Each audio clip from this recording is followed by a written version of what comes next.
Okay, members of the commission, we're now live.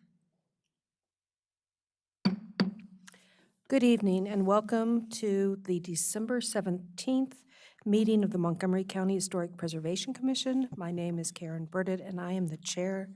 I will now ask the commissioners and staff to introduce themselves, starting on my left. Harley Bond. Michael Galway. Mark Dominiani. Jeffrey Haynes. This is Commissioner Doman. Zahra Nasser. Commissioner Sandra Prather. Commissioner Jonathan Kaplan. Laura DePasquale, Historic Preservation Staff. Rebecca Ballo, Historic Preservation Staff, and I'll also note we have Brian Crane, Preservation Staff, and Devin Murtha, Preservation Staff with us. And finally, Dan Bruckert, Historic Preservation Staff. Thank you. The first item on our agenda this evening are the historic area work permits. Have the work permits been duly advertised? Yes, Madam Chair, they were advertised in the December 3rd edition of the Washington Times. Thank you. If anyone is here to testify for any of the cases, please give a speaker form to staff and they will let us know that you are here to address one of the cases. We are going to begin by expediting the cases we believe can be expedited based on staff reports.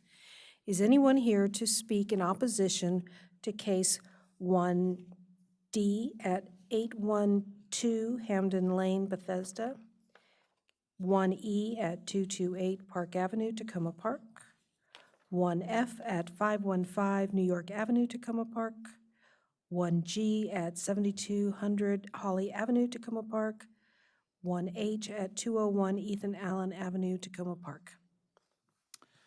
Madam Chair, hearing no objections, I move that we approve the following historic area work permits in accordance with the staff reports based upon the record before us in consideration of the recommendations of the local advisory panels and including the conditions recommended by staff.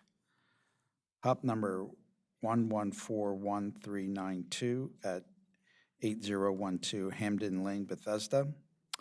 HOP number 1141442 at 228 Park Avenue, Tacoma Park. HOP number 1142009 at 515 New York Avenue, Tacoma Park. HOP number 1141120 at 7200 Holly Avenue, Tacoma Park. And HOP number 1142074 at 201 Ethan Allen Avenue, Tacoma Park. Is there a second? This is Commissioner Galway. I'll second. All in favor, say aye. Aye. Any noes or abstentions? This motion passes.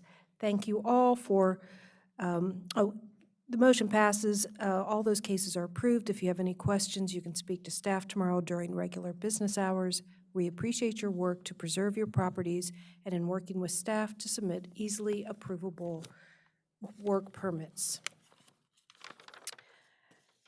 The first case we will hear tonight, HOP case, is item 1B at 8313 Tomlinson Avenue, Bethesda. Is there a staff report? Yes, there is, Madam Chair. This is the staff report for HOP number 1141312. It's the John and Roberta Lynch House. It's a master plan site. It was actually relocated. It was designated in 1987 when it was moved. The historic core of the house was constructed in 1887, and this is to be reviewed under Chapter 24A and the Secretary of the Interior's Standards for Rehabilitation. So the applicant proposes to remove and replace 10 windows from the second floor. Existing windows are all wood 1/1 sashes that were likely installed in 1987, and all the proposed replacements are Pella Reserve aluminum-clad 1/1 sash windows. Additionally, the applicant proposes to replace 2 wood doors with steel doors. So on the left is an undated photo before the house was moved from our files. You can see the 6/6 windows. The porch was enclosed at that point. After the move, on the right, you see all of the trim had been removed and replaced in the windows, and we have 1/1 windows, and you see the non-historic addition on the right side. And again, this is a 1975 file photo, which shows 6/6 windows, and then the current appearance with its 1/1 windows and the screening removed from the front porch. So this was outlined in the staff report. We sort of broke down the window replacements by location and period of construction. There are, again, on the top of the image, there are 2 windows in the 1987 edition. Sort of centrally located are 2 windows in the 1906 edition, and then the remaining windows are on the second floor of the original 1887 construction. So our findings as laid out in the staff report are all 6 of the windows were, or all of the historic 6/6 windows were removed, and the existing windows are no older than 1987. Trim and doors also appear to have been removed at the same time. Replacing the 2 windows in the 1987 edition with aluminum-clad windows will not impact historic fabric or the historic character of the house and is an appropriate replacement. Staff was unable to find any documentation for the 2 windows in the 1906 edition. However, based on their period of construction, they were wood. Based on the existing documentation, staff finds the replacement windows in the original portion of the house should be 6/6 full wood windows. Again, the original wood doors were removed in 1987, and per the applicant, the doors have warped and cannot be repaired. The proposed doors, based on the number in the documentation submitted, they appear to be a 2-panel, 2 vertically oriented light steel doors, but detailed specifications were not provided for those. Regardless, staff does not find a steel finish to be a compatible substitute for wood, and based on the design of the house, staff does not find the 2-light configuration to be compatible. So staff is recommending the HPC approve the HOP with 3 conditions. First one is that the windows in the original 1887 portion and the 1906 edition, so that's windows 3 through 10 in the staff report, must have a wood interior and exterior. The second condition is that the new wood windows in the 1887 portion of the house, which are windows 5 through 10, must have a 6/6 light pattern, and the replacement doors must be wood, exterior and interior, and have either a half-light or solid multi-panel configuration consistent with the house's architecture. And with those recommended conditions, staff finds the approval is consistent with 24A8B1 and 2 and standards 2, 5, and 9. And with that, I'll answer any questions that you have. Are there any questions for staff? Commissioner Galway? Yes, Commissioner Galway. Just out of curiosity, you did not recommend a 6/6 for the 1906 edition. I'm just curious, why? Why not? So, I mean, moving, the later you move, the larger the panes of glass get. But also, there is no historical basis to require that justification. So based on the period of construction, we can surmise the correct material for that, but not the window configuration. Understood. And if the owner would come back and say, we'd like to use 6/6 in those windows, are you think that this is, the 1906 is too recent to have used 6/6? What's your thoughts on that? I mean, I think it would be appropriate, but so the staff recommendation is in light of the proposal that the applicant put forward, and that was for 1/1 windows in both of those locations. So we found that that was generally appropriate, but the material was the issue. I mean, and I think also if you look at the image in front of you, you see, you can't see the window on the right side in the 1906 edition.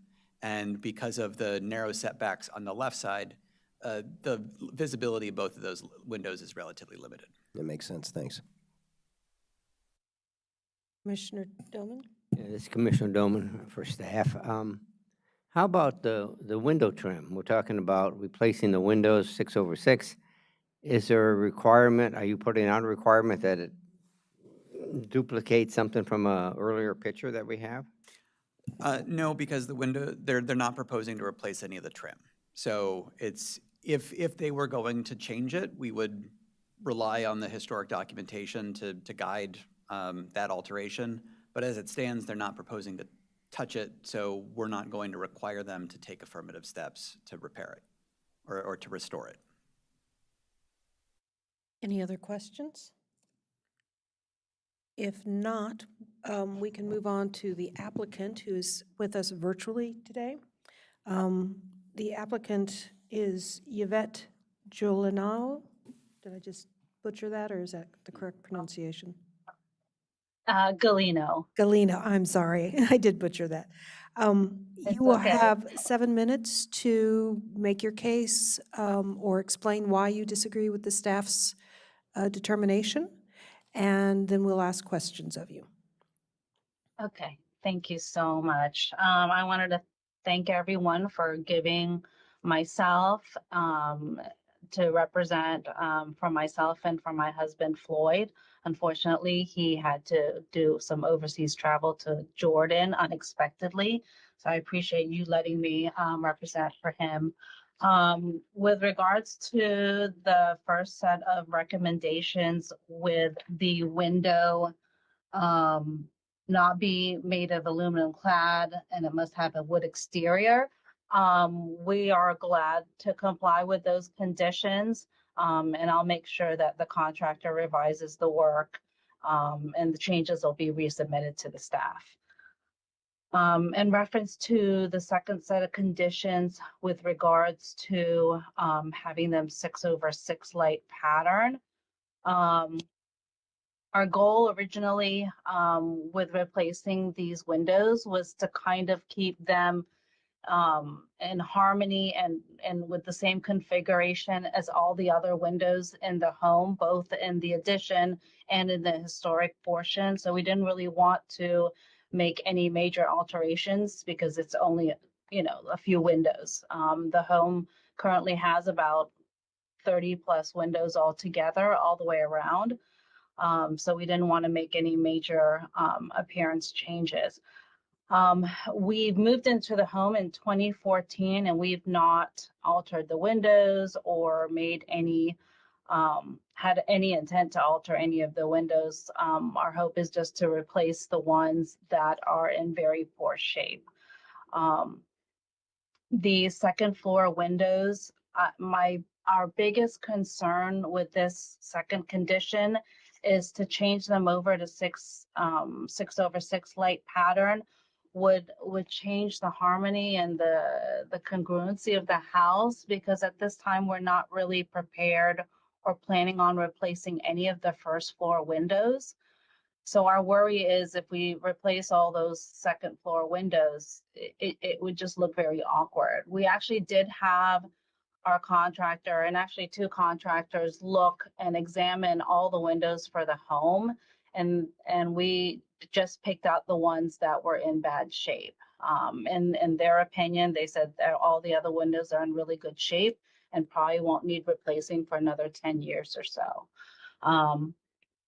The other concern with replacing the second floor windows is we kind of feel like we're going to have to replace all the windows so that it will look harmonious and all alike. And our worry is that that's going to be very costly for us. Already it's costing us anywhere from $3,000 to $10,000 for each of the windows we're replacing. Only two of them are going to be a full replacement because the damage is just so bad and it's just bringing in too much cold and they're not energy efficient. The rest of the windows, we're not replacing in completion, like the whole frame and everything. So that's the main reason that I was arguing that second condition. My mother just moved in with us recently, and that is her bedroom, and that's part of the reason why we've been anxious to move forward with this, because it just is hard to heat that room because of those windows. Lastly, the third condition with regards to the door, we had originally wanted to replace it with all wood. But the contractor, I told the contractor that in the 10 years that we've lived there, the warping and the fading of the paint and everything, he said that it will likely happen again if we do an all wood door. And that's why he recommended to have a steel exterior and a wood interior so that the door would last longer.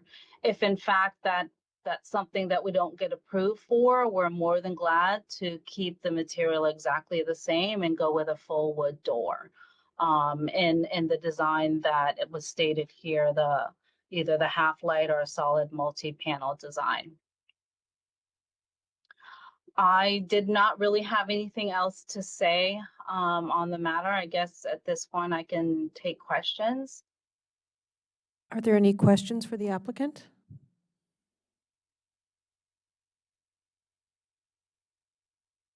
There are no questions for the applicant. Okay, Commissioner Doman? Commissioner Doman, I understand you're interested in maintaining, it was what, a 2/1 window? Where, I'm looking over for you, but you're, okay. Is that correct? You felt that the 2/1 would be more appropriate because it matches the other windows. Is that correct, what you're saying? Yes, One over one. I wanted to just replace it with 1/1? exactly the same kind of window.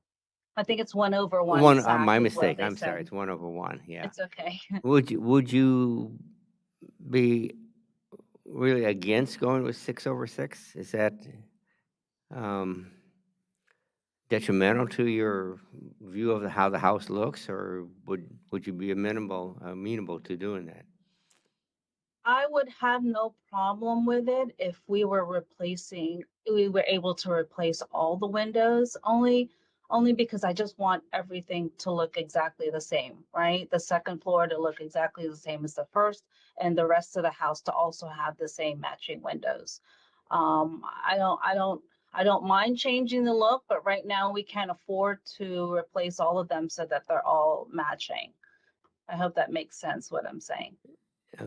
Now, price is not basically a consideration, but is there a marked difference between the 6/6 and the 1/1s then?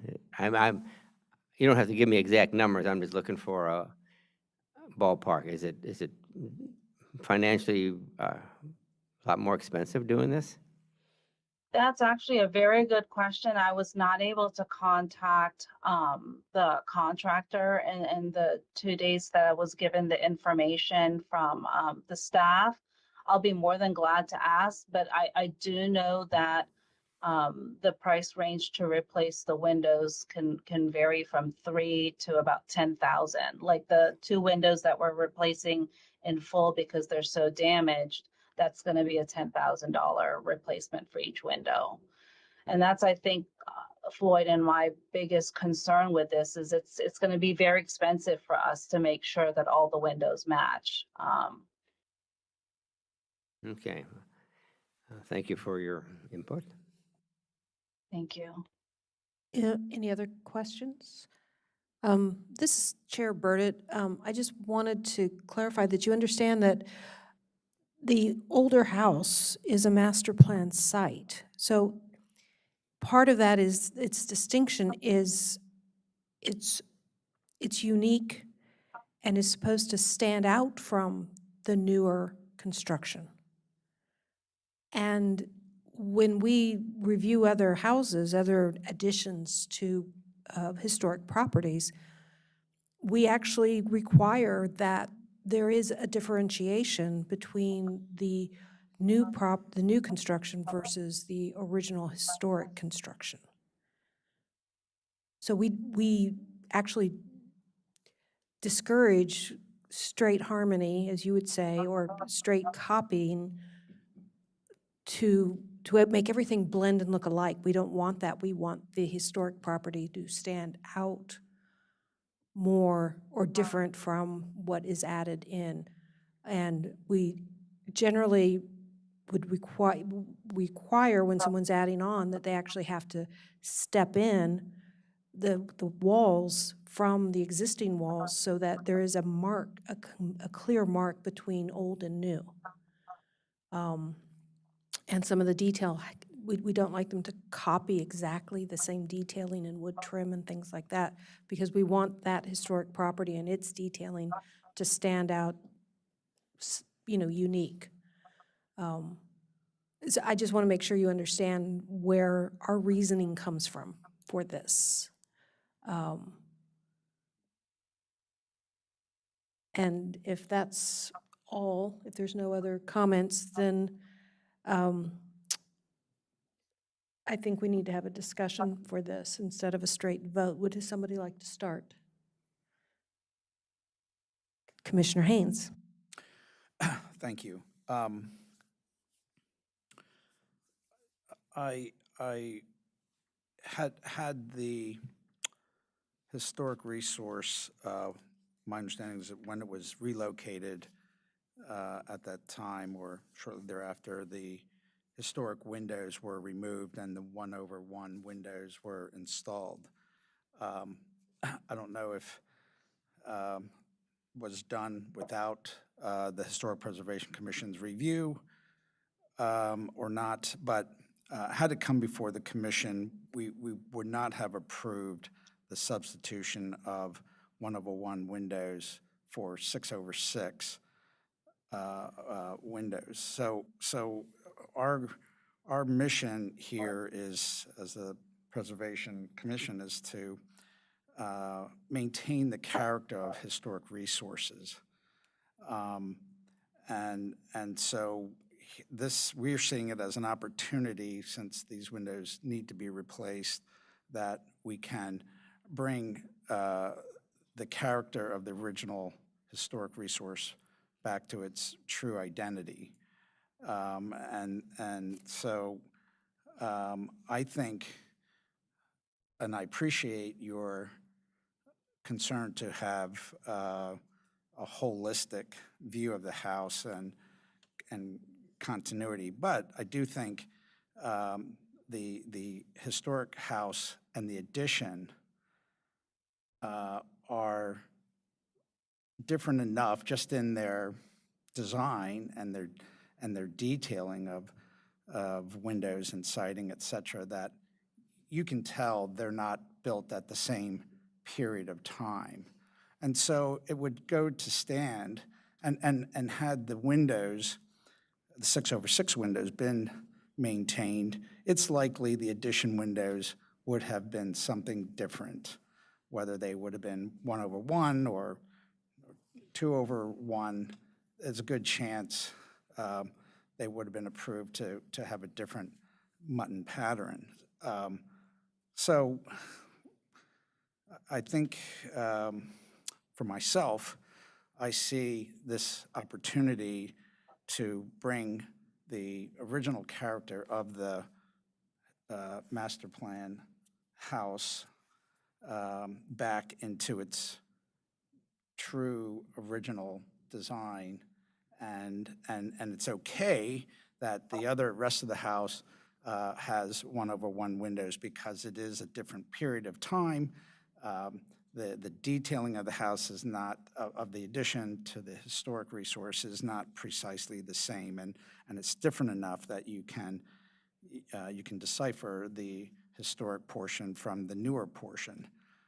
So from my feeling in that argument is that the 6/6 brings a restoration to the character of the historic resource that is worth pursuing. Any, Commissioner Doman? I know we're in discussion mode now, but I think our applicant is still online. Do any of the windows that you currently have storm windows on them? Do you know? I don't believe so. I can't say for sure. I don't know. I don't know.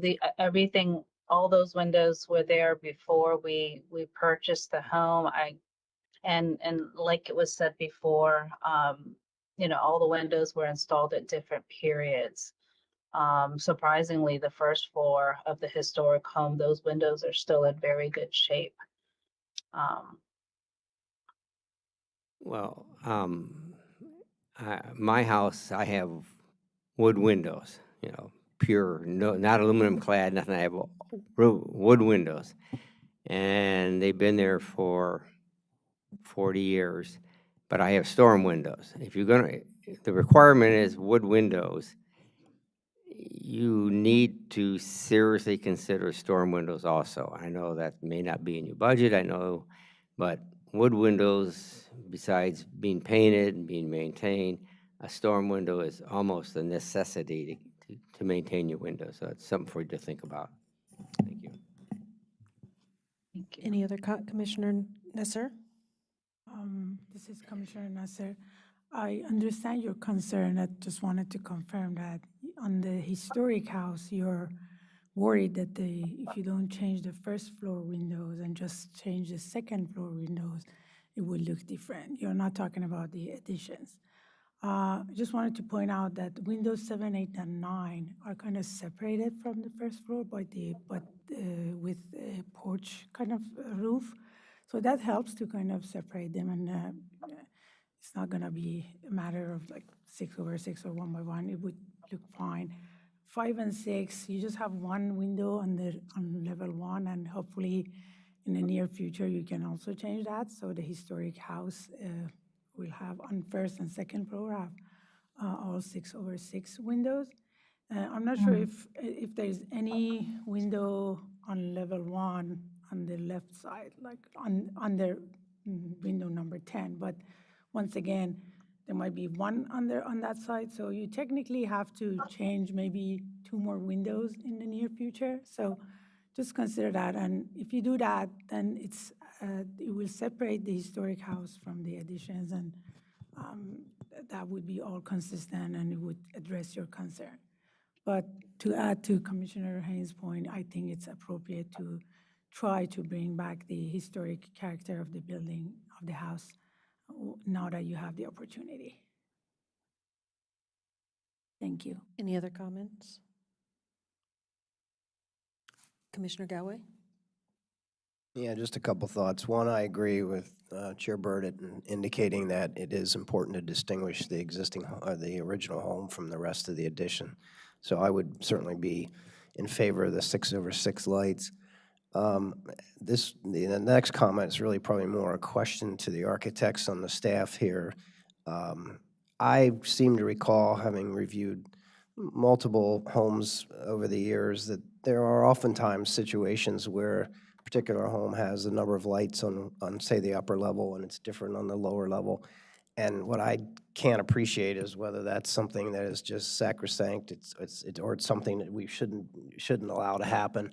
I get it that it identifies the age of the home, and the smaller lights, when that's the smaller pieces of glass is what was able to be manufactured. So I understand that, but I guess maybe if the architects could weigh in on, do they have the same concern that you might have about the uniformity of the home, especially if you weren't in a situation financially to make all the switches in the original home, right away? Would we be setting you up for, to be a laughing stock in the neighborhood every time they drove by, or is it something that's common enough that it could be done at a later date, and that at that point return it to its original character?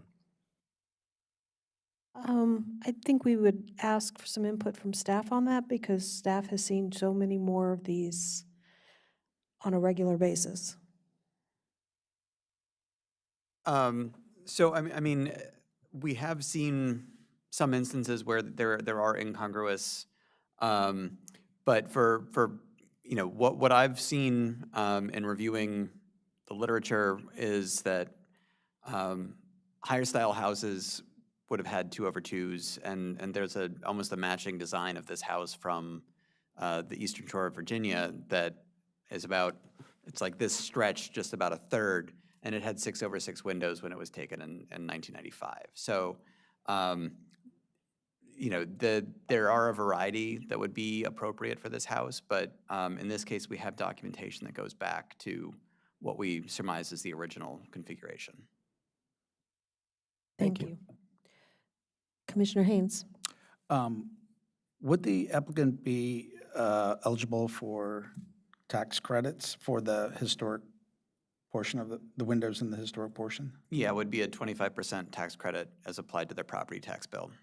And question for the applicant, did you know that, and have you looked into that? Would that tax credit help offset the cost of the windows in a meaningful way that might allow you to do the 2 front windows now, and then you would only have maybe the side windows to replace later. We were aware of that.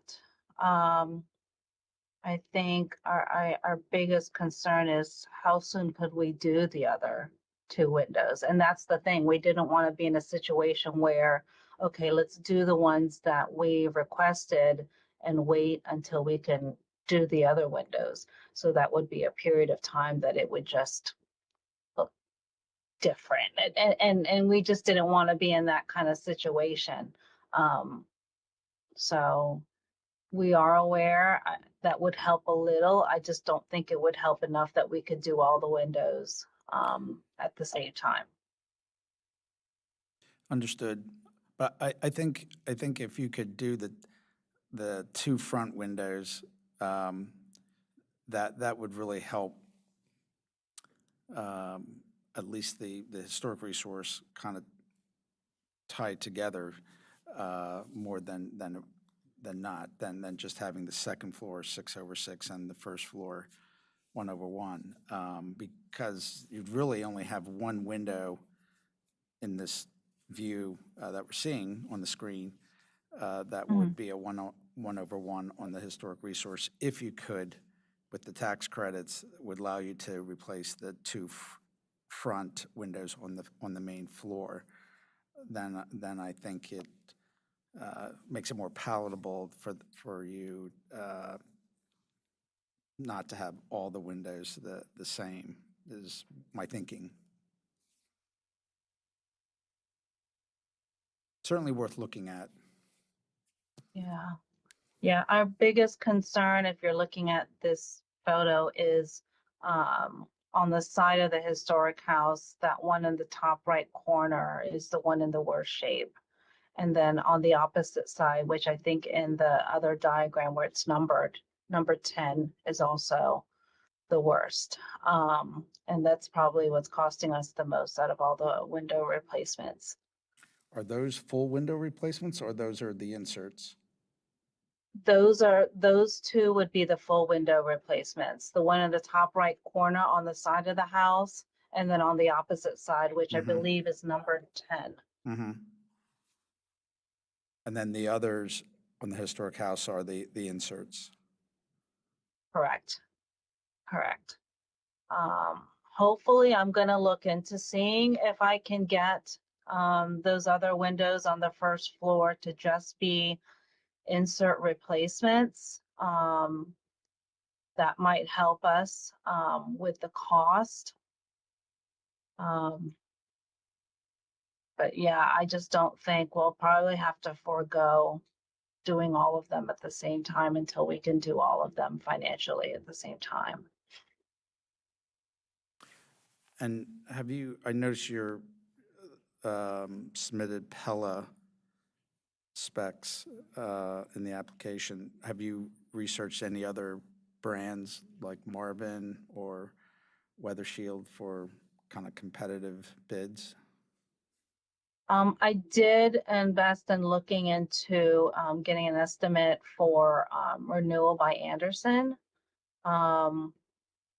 And the pricing was about the same. The main reason why we went with Pella is because they offer a longer warranty than Anderson, and they would have been exactly the same look. And yeah,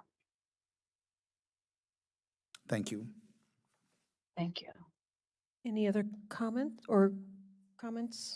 If not, we will take a vote on this hop.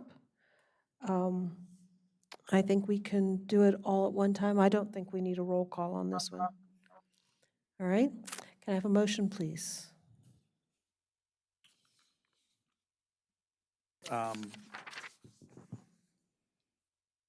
So I move that the Historic Preservation Commission,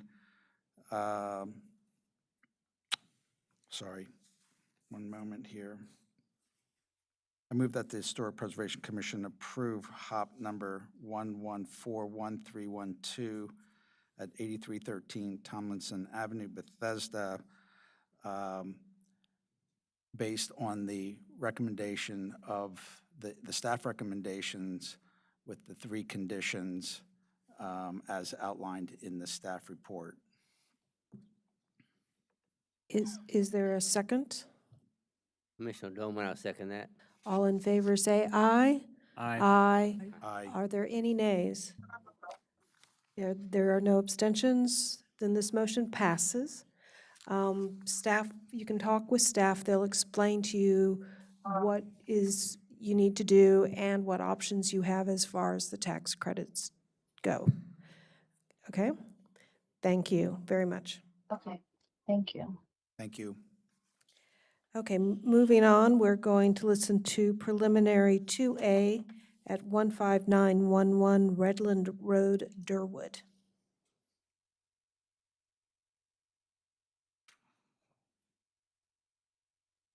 Yes, Madam Chair, this is actually a second preliminary consultation for 15911 Redland Road in Durwood. This is the Durwood Store and Post Office Master Plan site, which was constructed in 1901. It was designated relatively recently in 2021, and this is to be reviewed under Chapter 24A, the Secretary of the Interior's Standards for Rehabilitation, and the Shady Grove Minor Master Plan Amendment, which was also adopted in 2021. So from the master plan, the Durwood Store and Post Office reflects one of the last vestiges of Durwood's history. During the creation of the 2006 sector plan, the planning board placed the property on the locational atlas and index of historic sites. And in May of 2019, the HPC recommended designation of this property the master plan for historic preservation and supported rezoning the property to an appropriate residential zoning category to allow for its adaptive reuse and restoration. And then in the sector plan, the planning department, they recommend the plan development, which is the PD 22 zone, which is above the base R200 zone for this property to allow the reuse and renovation of the building and to allow up to 6 residential units within the existing structure. The 2014 zoning ordinance had prohibited the use of the PD zone. Therefore, the sector plan recommends the commercial residential neighborhood, the CRN zone, for this property to preserve and reuse the building for residential use.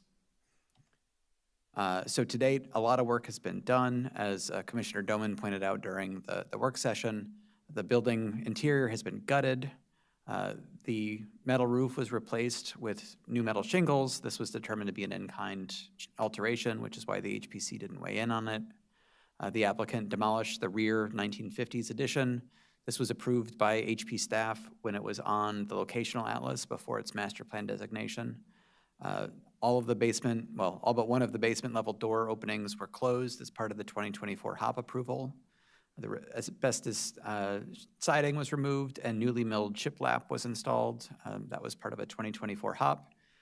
The windows were replaced, also 2024, and they're installed. And the front porch has been restored per the 2024 HOP approval. So what you see on the left is circa 1970s. You can see the window configuration with the basement level entrances. And then in 2019, the building had fallen into really, really hard times.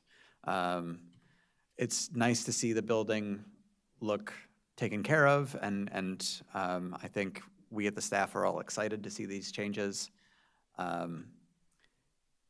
And you can see they've closed up the rear. Again, because the floors don't align with the front porch, this is the plywood sheet that you see in the image on the lower left is how you access the interior of the building at this point. So the applicant proposes to proceed with the rehabilitation by partially demolishing the rear wall, constructing a rear hyphen and 3-story addition. The maximum dimensions are 66 feet by 56, and it's approximately 10,000 square feet, constructing additional hardscaping and other site improvements. So in 2021, the HPC saw the prior preliminary consultation. They looked at massing schemes. Scheme A was similar to Scheme C, which is why I didn't include it in the slide. But the gable roof configuration was much preferred with some additional prescriptive revisions included by the HPC, and the applicant has pursued that as a result. So changes also occurring on the site are a 4-foot wide sidewalk along Chieftain Avenue and a 6-foot wide sidewalk along Durwood Avenue. You see paving in the rear accessed from the public alley, and then stormwater management systems as well. And then we have elevation drawings showing everything on the right, to the right of the red line is proposed new construction with an aluminum storefront system for the hyphen, and then 3 gables for the addition, including access points to the residential units. We have some identified building materials, including hardy plank siding and PVC bandboard, standing seam metal roof, CMU, PARG CMU foundation. This is the rear elevation. There is a section of vinyl siding that's noted in the drawing that was called out in the staff report. And then the floor plans, which I think show up better in the application materials and your board books. But the hyphen is used to access all of the units in the Durwood store and post office. And then the front doors will provide access to the current, the addition, and then there is a staircase that will provide access to the upper floors located on the right unit. And you see the 3rd floor plan on the left, and then the roof plan. The roof did note that there were solar panels proposed. The details for that were not included in this, so staff called out that a full solar proposal would be required with the HOP. So staff finds that the size of the proposed addition is generally consistent for the zoning established by the planning board in the minor master plan, and that the proposed massing of the addition is generally consistent with the scheme supported by the HPC at the prior preliminary consultation. While the massing is large, staff finds it appropriate because the 2 masses are oriented towards different streets, with the Durwood store and post office oriented toward Chieftain and the addition oriented towards Redland Road. And then, again, the level of density is consistent with what was contemplated by the planning board and their approval. So staff finds that most of the identified materials are appropriate for new construction and building additions, but that detailed specifications are necessary with the HOP, and that the sidewalk is a county requirement, and the other paving on the site will not negatively impact the character of the site as well. Again, solar panels on the roof of the addition are likely appropriate, but a fully detailed proposal is necessary with the HOP, and that the proposed stormwater features will retain some green space on the site and are appropriately located. So the requested feedback tonight from the HPC is the appropriateness of the proposed design and massing of the building addition, the appropriateness of the identified materials, additional recommended materials for windows, doors, the rear siding, anything else that the HPC cares to weigh in on, appropriate hardscape alterations, and then any other recommendations the HPC has moving forward with this project. And with that, I will answer any questions that you have at this time. Are there any questions for staff? Commissioner Doman? This is Commissioner Doman. Could you go back to the site plan?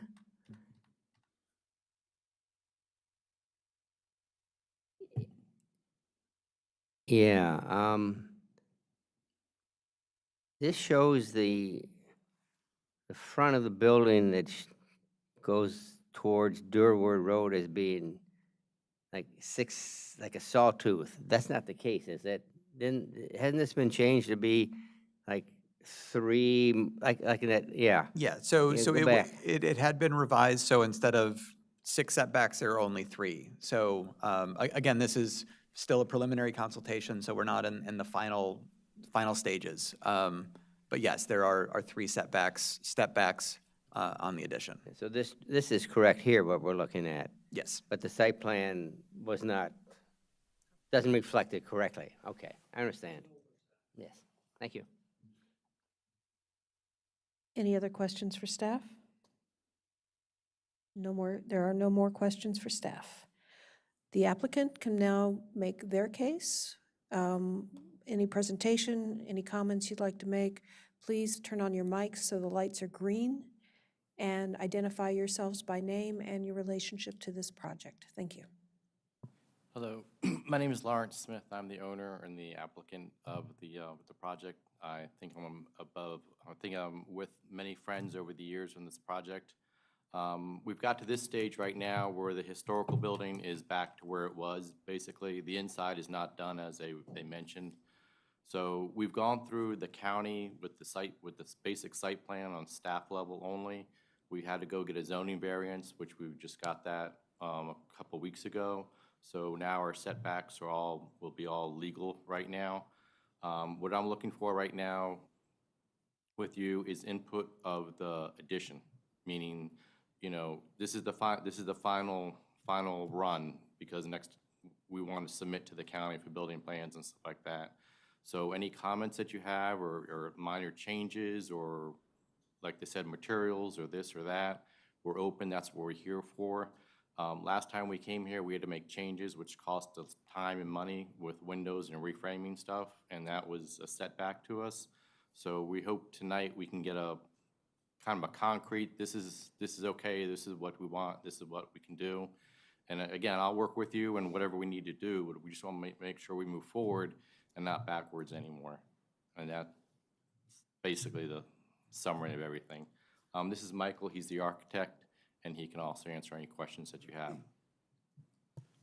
Hi, my name is Michael Gregg. I'm with 3G Architects. I've been with the project since the beginning, so we've been following the project for the past, 8 years now. As you can see by the history of this project, we've been trying to follow the rules and listen to the board's recommendations, and we're here to do that again today. Thank you. And that concludes your presentation? If Yeah, so, I mean, okay, well, yeah, that's simple and sweet. yeah, we'll ask questions now. Any questions for the applicant? Commissioner Haynes? Could you address the rear elevation and the vinyl siding note? I see you have hardy on the lower level, and there's a note of vinyl siding on the third floor. Is that true, or is that an erroneous note? It was going back and forth between vinyl and hardy plank, so it might just be an erroneous note. We're at hardy plank right now. Hardy plank. And your windows are metal SDL clad units? Is that what? They'll either be metal clad or they'll be vinyl windows. Today's standard windows for the new addition. The Right. historical has all wood in and out windows. Right, but for the addition? For the windows, there will either be, like it said, there'll be vinyl windows or maybe metal clad windows. But SDLs? SDLs? Yes. Okay. And then the hyphen, it's predominantly storefront glazing, but what is it just trim boards on the jambs and head of the windows? Well, in reality, what we would really like to do is not have it enclosed and just have it as an open air walk-up. I think there was a recommendation to have it enclosed, but that's not our original idea. Just to create a better separation between the historical building and the new building. I'd be fine with that if it were open. I think that's what, to your point, would help with the separation of the historic resource and the new additions. I don't think I have any further questions. Thank you. Commissioner Doman? This is Commissioner Dolman. I know this is supposed to be question time, but I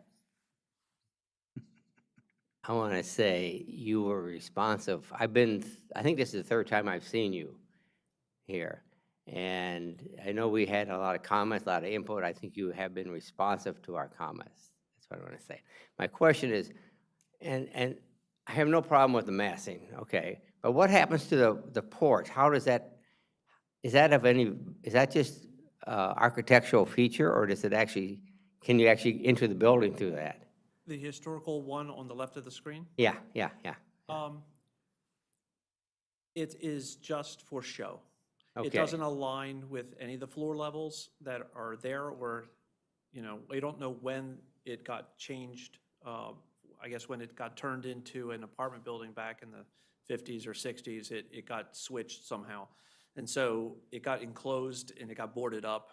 We've restored it back, but it doesn't line up with anything. So it's just a showpiece. Okay. I mean, that's what I assumed. And this is a little bit off, maybe a little bit, but parking was an issue previously. I assume you've addressed that with the county, and you have enough parking for everybody? No, we don't. We have enough for some parking on site, and we've discussed parking along the street. We would like to have a little bit more parking, but the property just doesn't lend itself to do that. We need some bioretention swales to get the stormwater runoff. And even with that, we're trying to do some permeable pavers in the parking area itself to try to overlap the two functions. We are within walking distance of the metro, so I think by code, we have enough parking, but, with the density we have, we'd like to have more parking, but it just. Is it six places? Is that what you have right now on site? It is right now. And also the county Montgomery, the county wanted us to expand the alleyway also. So that took away valuable real estate, so to speak. And also, like you said, we're close to the metro, so they're giving us a credit if you want to park on the street. The street's like 30 foot wide. It's a very wide street in the front of Durwood. So that's where that's where the cars will be. But again, that was the county. Originally, we had 12 spaces in there, and then we got cut down. Yeah, I understand. Thank you. Yeah, if you look back at the site plan, can we pull that picture up? On the bottom bottom left-hand side where the new sidewalk is, they've actually extended the sidewalk and curb to get it away from the historical building, because currently it's almost touching the corner on the bottom left-hand side. And then once they cleared the historical building, then they pulled it back to where it is now, and that provides a safe space for parking along the street in front of the new building.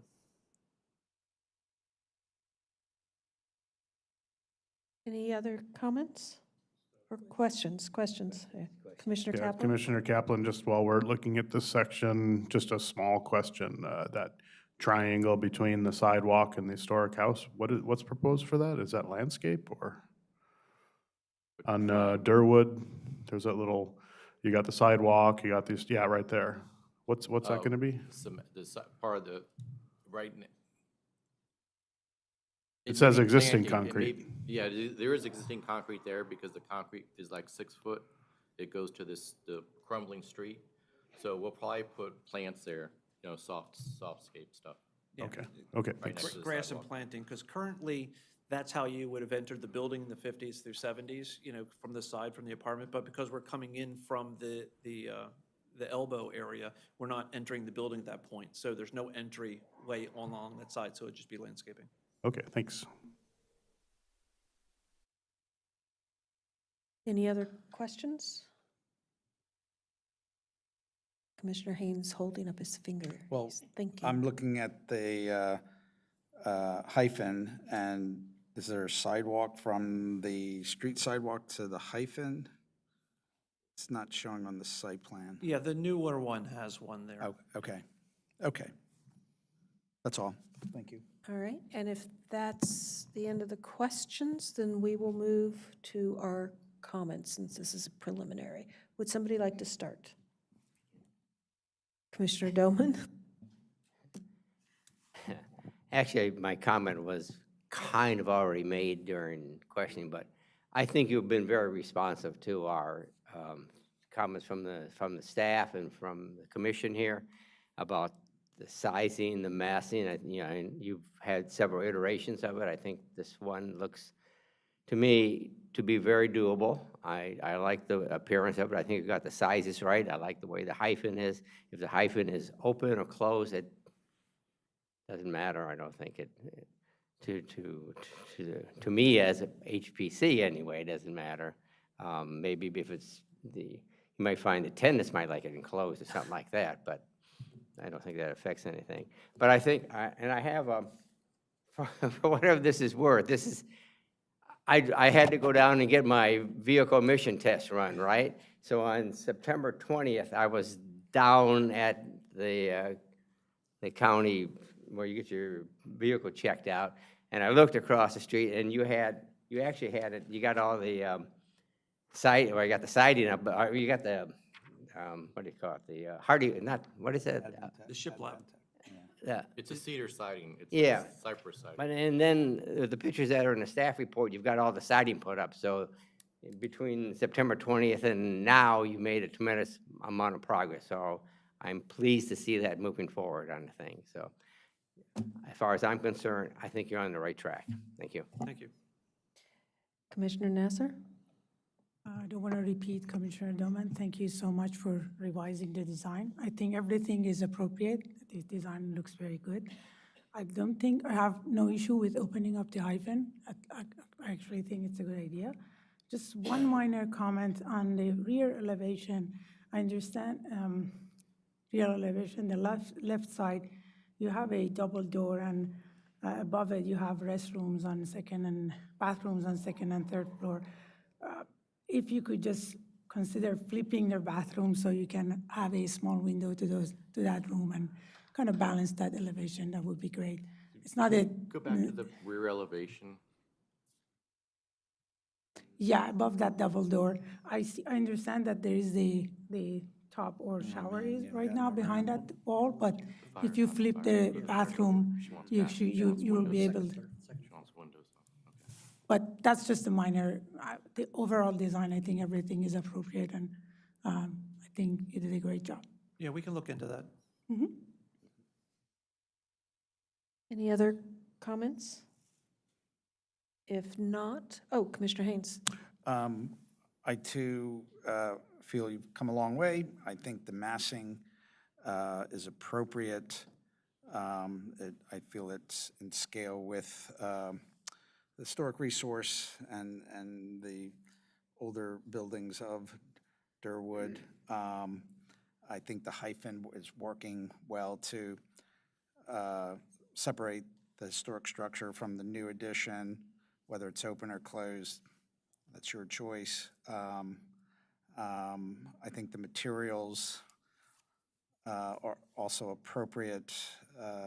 Hardy siding, clad windows, SDLs, standing seam metal roofs, all, I think, respond well to the vernacular architecture of the historic resource and is a complementary partner to the historic resource. So I think you're on track, and I would support the project as you are showing here in this set of drawings. Commissioner Galway.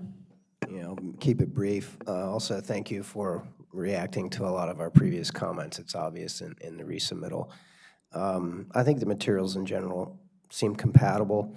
I don't know if you were listening to the previous discussion, but I think in terms of selecting the final color, I would be careful not to try to match, maybe not match the same olive color that you have, but something that complements it, but also helps to distinguish it.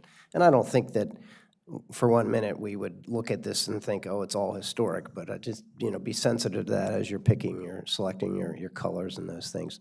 The only other thing is with an open, I think the open transition between the two buildings does help separate them, but I would be very sensitive and concerned about the safety and security and the longevity of that link. I see so many times, particularly in a lot of apartment buildings, where that becomes the zone for trash and for homelessness and for people peeing on the darn deck and those kinds of things. So I think, think about the security and the longevity of that link as you're trying to detail it.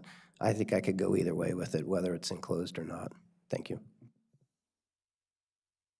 And if there are no more comments, I will close it out. I think you're hearing a great deal of support and appreciation for the excellent work you've done on the historic property, but also the changes you've made to the new portion, the new construction is very sensitive to the historic and quite functional.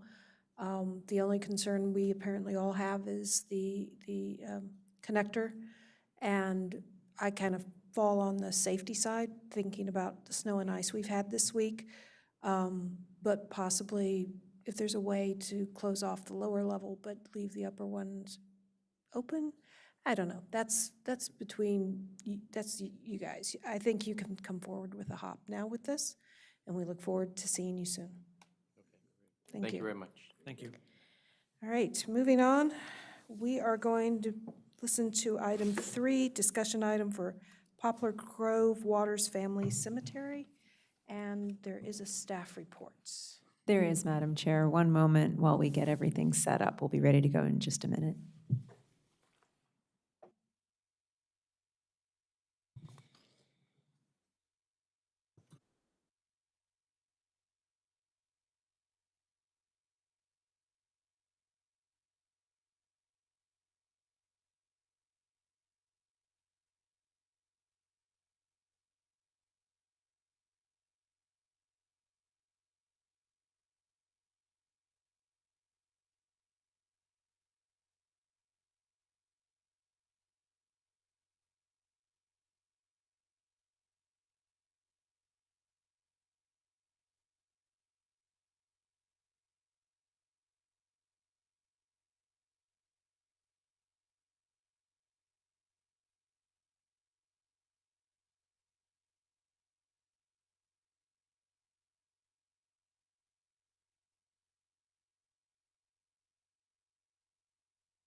Good evening. All right, we're ready to go. Thank you. Please, go ahead. Good evening. My name is Brian Crane, staff archaeologist for Historic Preservation, and I'm here to present staff report for soliciting comments from the HPC for the preliminary plan for the Poplar Grove development in Germantown. So this proposal involves a large preliminary plan for a multi-acre development site along Century Boulevard in Germantown. The overall parcel includes a cemetery. It's on the Montgomery County Burial Sites Inventory. It's a family cemetery, the Waters Family Cemetery from circa 1824 to 1864. And the standards of review include Montgomery County Code Chapter 24A, which of course you're familiar with, but it also includes a portion of Montgomery County Code Section 50.4, and that covers, portions of that cover protections for burial sites in parcels that are going to be subdivided. And you see at the right of the photograph is an contemporary aerial photograph that shows the cemetery in its current conditions. It's surrounded by a 40 by 40 foot area metal fence, and there are 5 markers there. So the overall preliminary plan site is along Century Boulevard, between Century Boulevard and I-270 in Germantown. And you see on this map a number of other historic properties that are in this section of the county. The Poplar Grove development includes a cemetery listed in the Montgomery County Burial Sites Inventory since 2019. There are 5 graves of the Waters family here.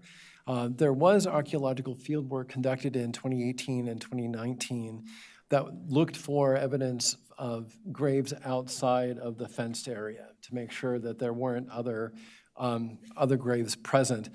Part of the county code requires that a preliminary plan involving a cemetery site establish the location of the cemetery. So that includes the boundary.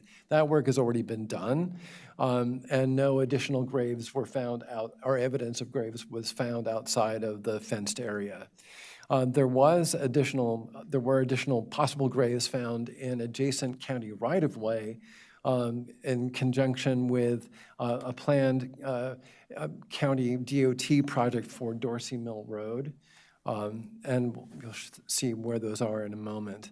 The HPC commented on this project in 2019 for an earlier version of the preliminary plan. That plan has changed substantially now, which is the principal reason why this is coming back. The proposed lot lines for the cemetery have changed, and the relationship between the cemetery and the surrounding building plan are different than they were in 2019.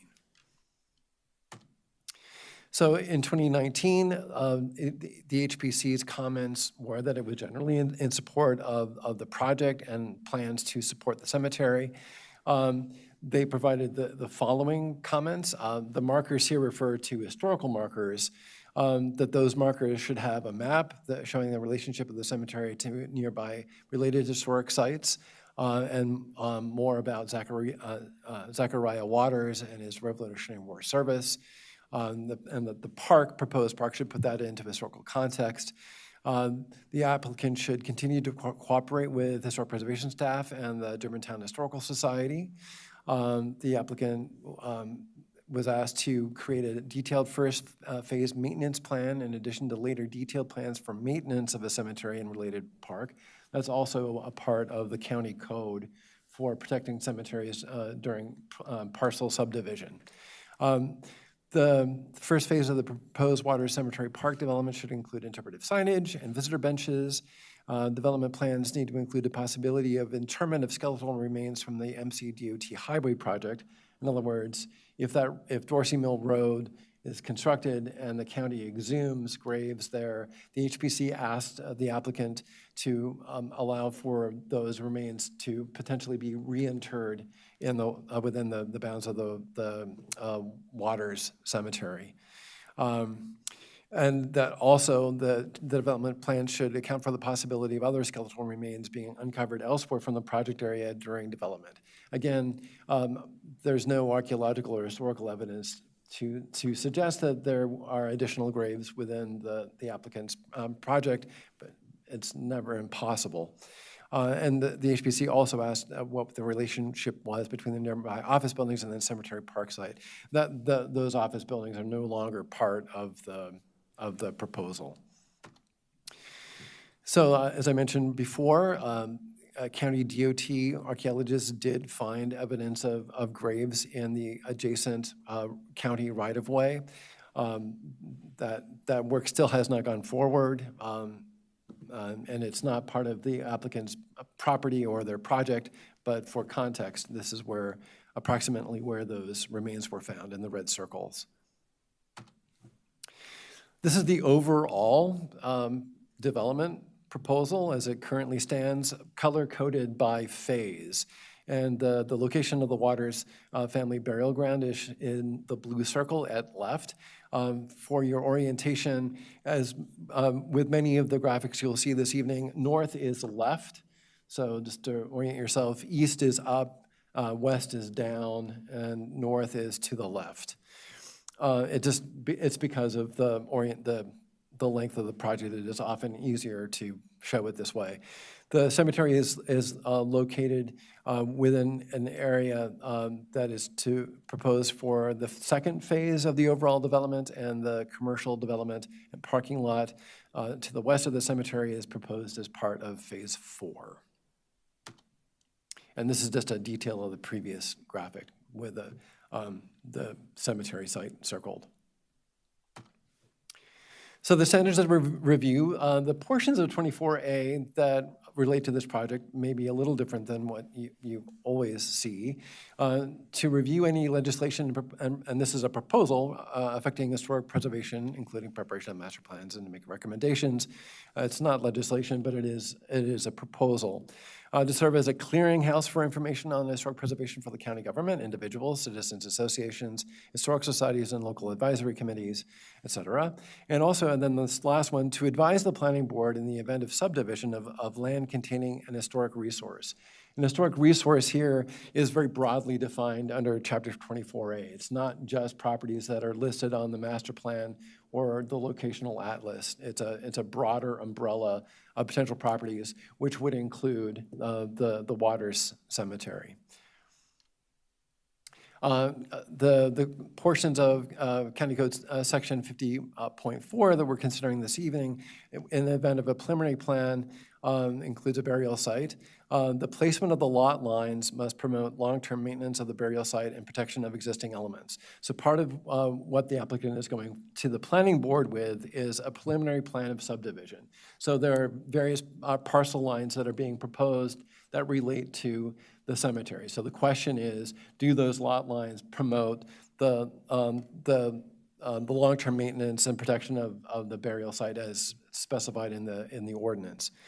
Also, the burial site must be protected by arrangements sufficient to assure the planning board of its future maintenance and preservation as specified in the Montgomery County Planning Board's guidelines for burial sites. I should note that A and B also relate to the cemetery, that it's establishing its location. That work, as I said, has already been done. The archaeological work established that there's no reason to believe that there are graves outside of that 40 by 40 foot area that has been fenced off. That's why they haven't been included here. They're not really part of this evening's discussion. It's really about the parcel subdivision and plans for preservation of the site. So the proposal is to subdivide the parcel containing the cemetery and to develop new residential and commercial development. There are 8 5-story 2-over-2 residential units that are on the east side of the cemetery and Cemetery Walk. And there's a commercial development and parking west of the cemetery and Walk. And here you see a bird's eye rendering of the current proposal, showing the cemetery area that is at left, and also Waters Walk and Memorial Park that the applicant is proposing leading up to the cemetery as a public amenity.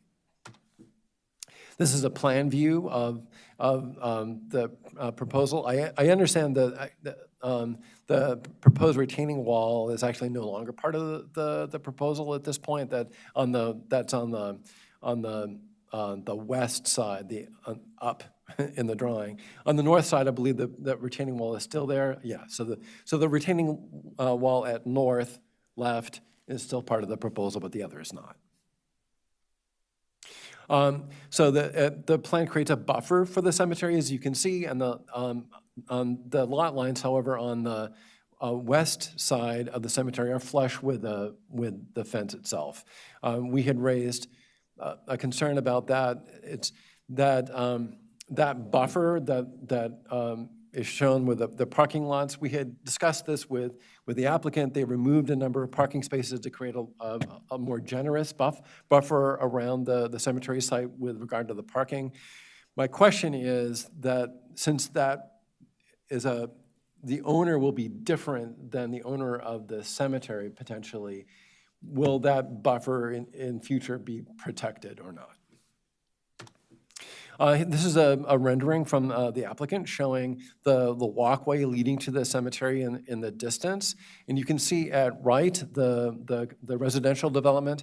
And you can see that though the proposed building plan is closer to the cemetery than what the HPC saw in 2019, there are a number of visual elements that have been introduced to create a sense of distance or a sense of separation between the houses, between the residences and the cemetery. So you see that the residences have a stoop, there's a small yard, then there's a walkway, and then there's an area of plantings. And also the cemetery is at a slightly higher elevation than the residential units.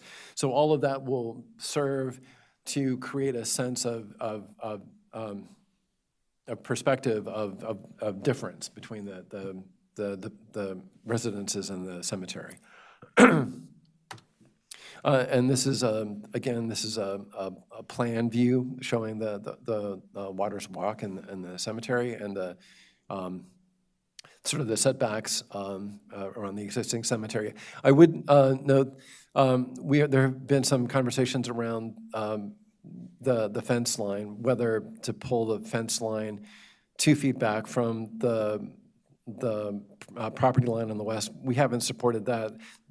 There is a need to move the fence line on the north end of the development back 2 feet because of setbacks, and we do support that. I think that's reasonable, and I don't think there's a clear alternative.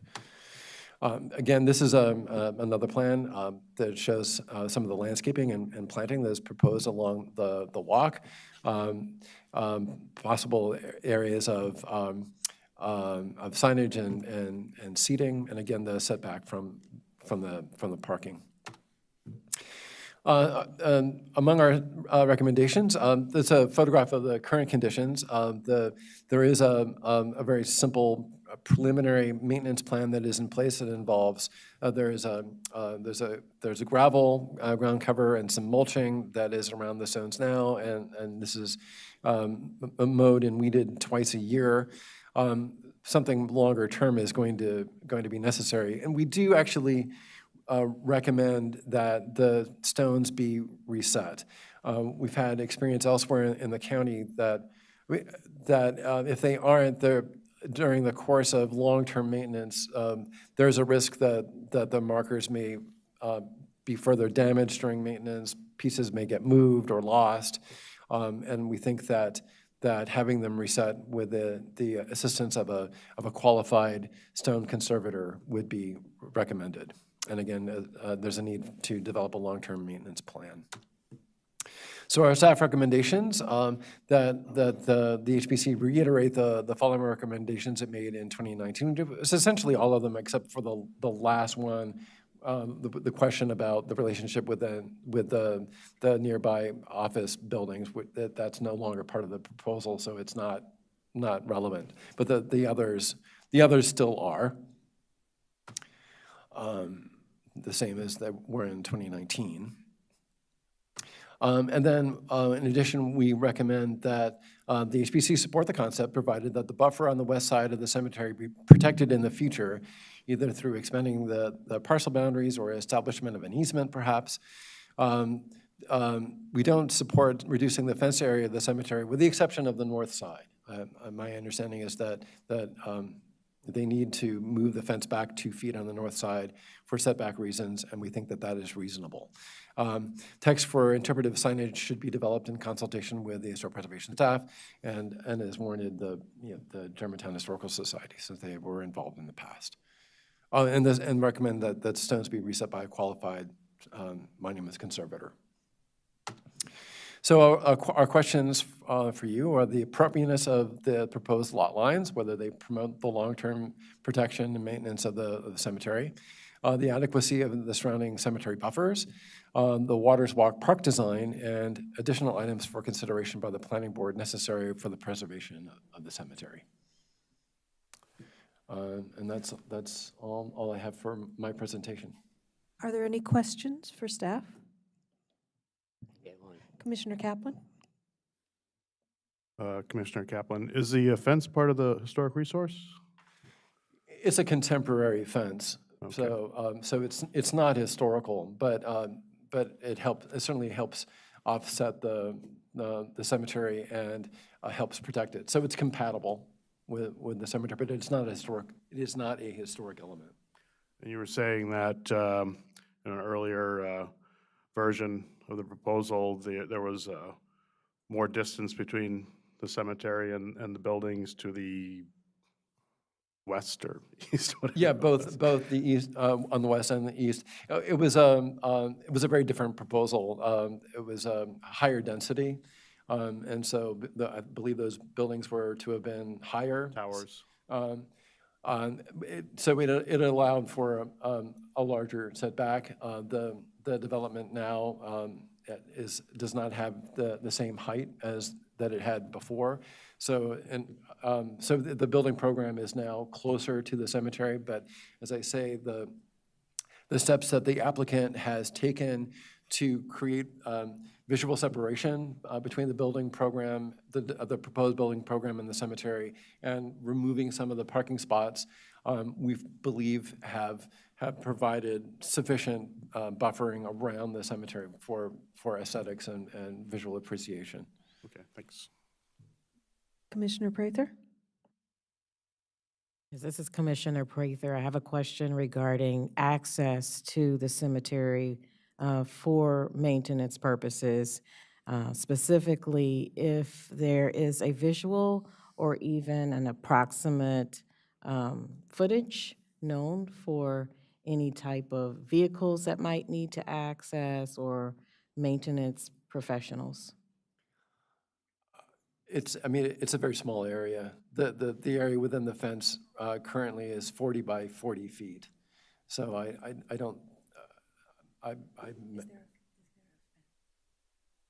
yeah, there's a gate in the fence. There's a gate in the fence? Yeah. Okay, thank you. Commissioner Dominiani? Thank you. I have a question about where that gate in the fence is. I'm seeing sort of on the south side there of the 40 by 40 square, kind of like terraced stairs, which would lead to that Waters Walk. There might be a gate, but it looks like perhaps there's a sidewalk with an additional gate coming off of the future Dorsey Mill Road.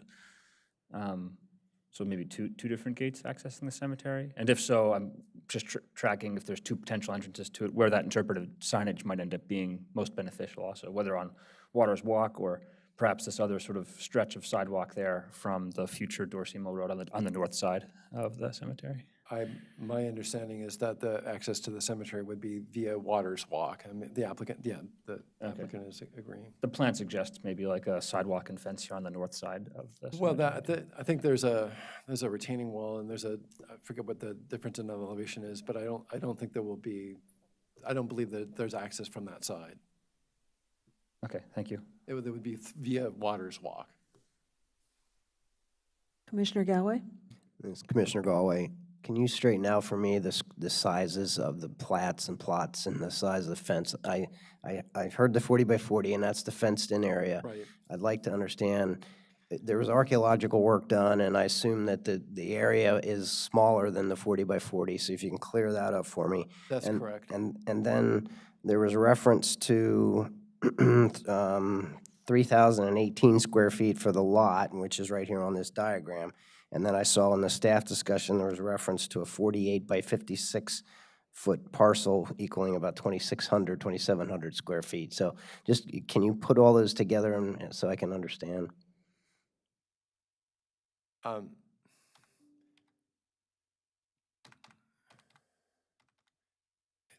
So this aerial photograph, do you see the below the red dot? That's the area where the extant graves are, and they're surrounded by gravel at this point. That's the white that you see in the drawing. So in terms of the overall area, and ground penetrating radar was done within that fenced area and found reflections consistent with 5 graves in a row there where the markers are. Okay. I think just trying to find, I think this shows let's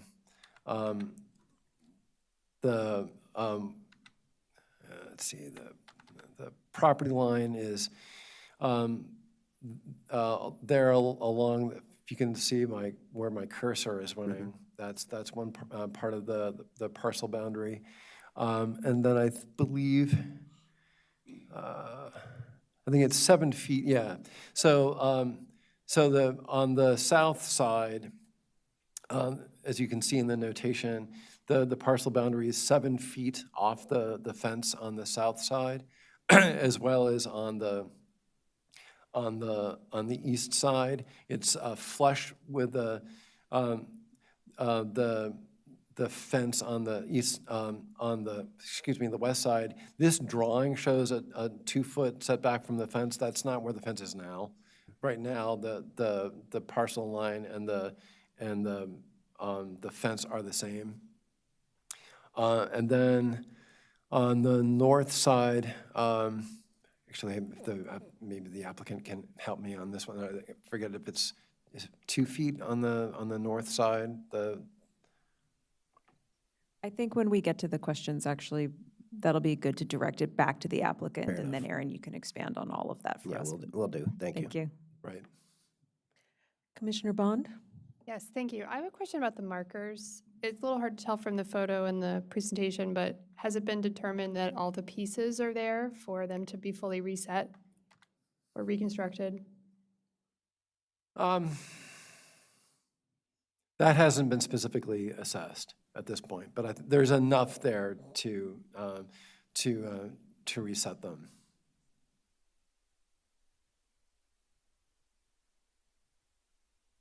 Well, we would recommend that there would need to be, as part of consulting with a stone conservator, that conservator would need to make a specific proposal for how to reset those stones, what materials to use, and how best to accomplish that.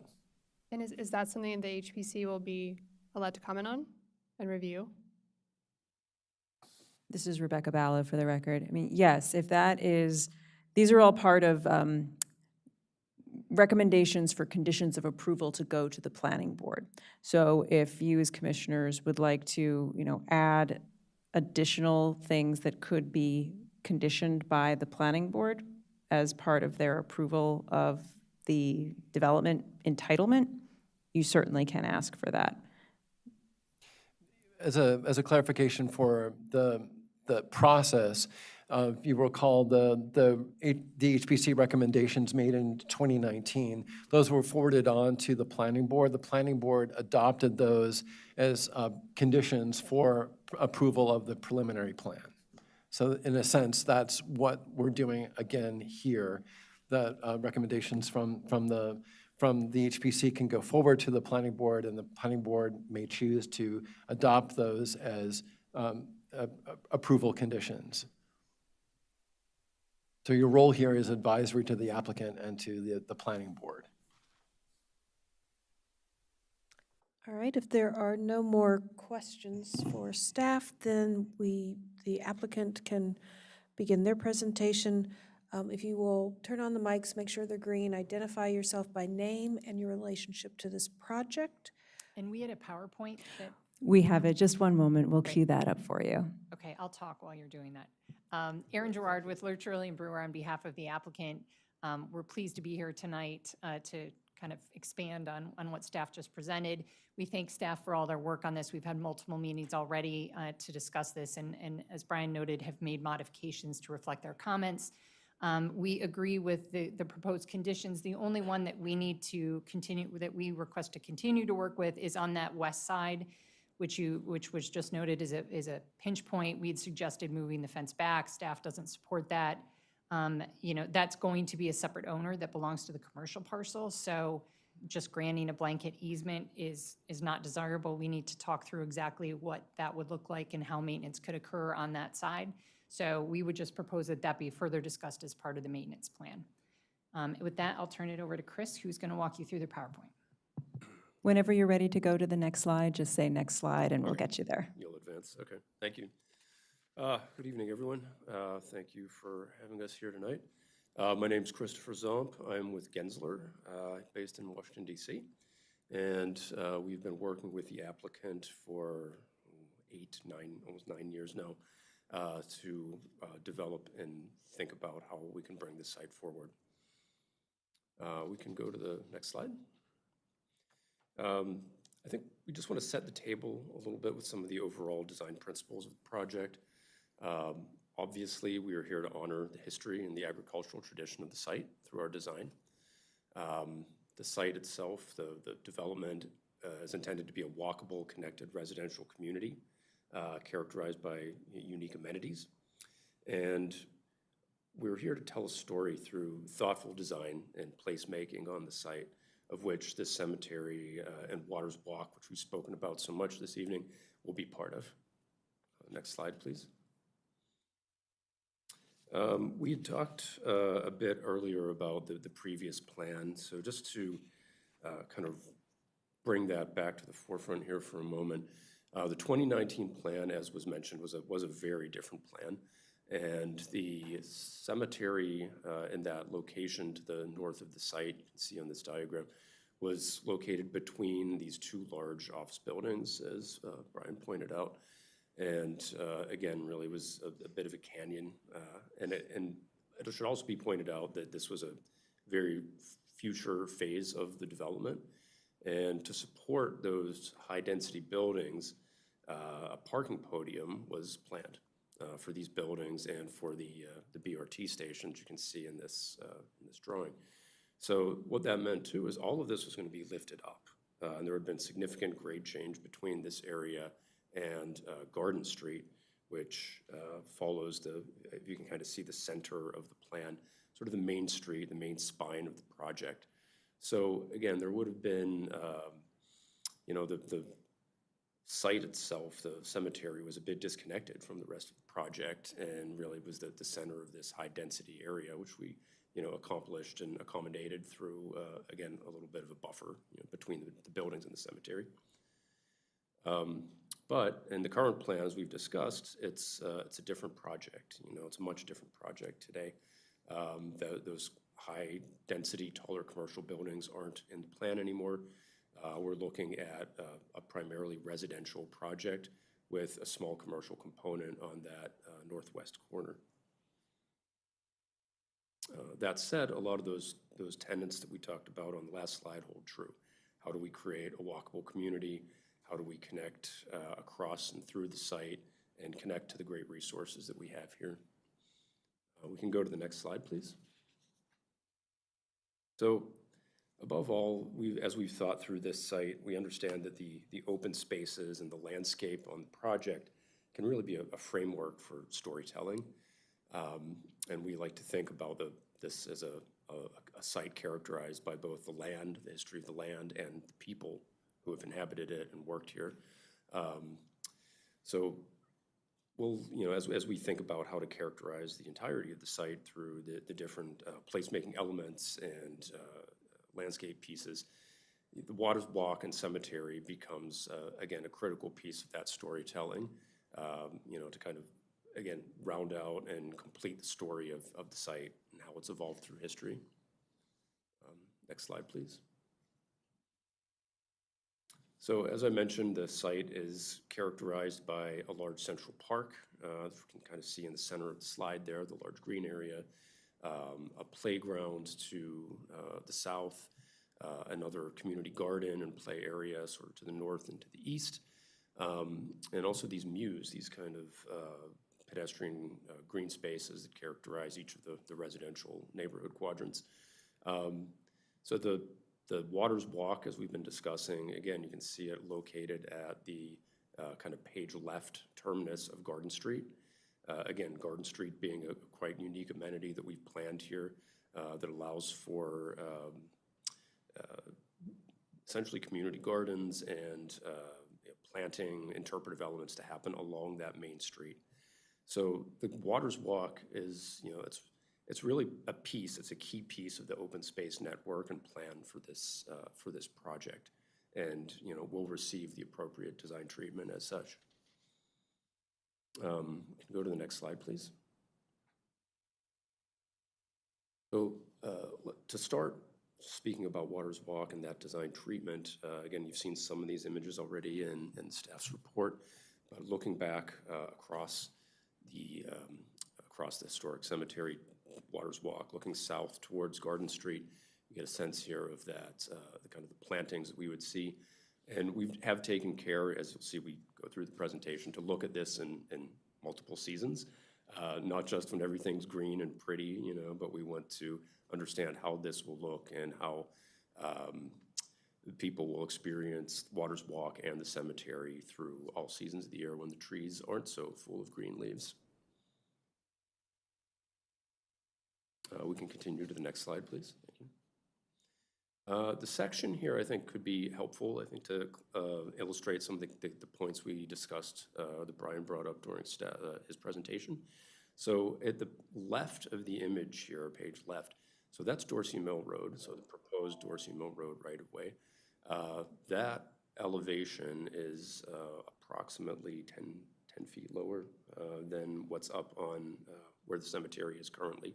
So that is the existing elevation. We're not obviously influencing or changing that at all. But in order to accommodate that new proposed Dorsey Mill Road extension and the setbacks that we're talking about with respect to the fence and the right-of-way, and how someone might access that sidewalk on Dorsey Mill Road, which you can see in that right-of-way there.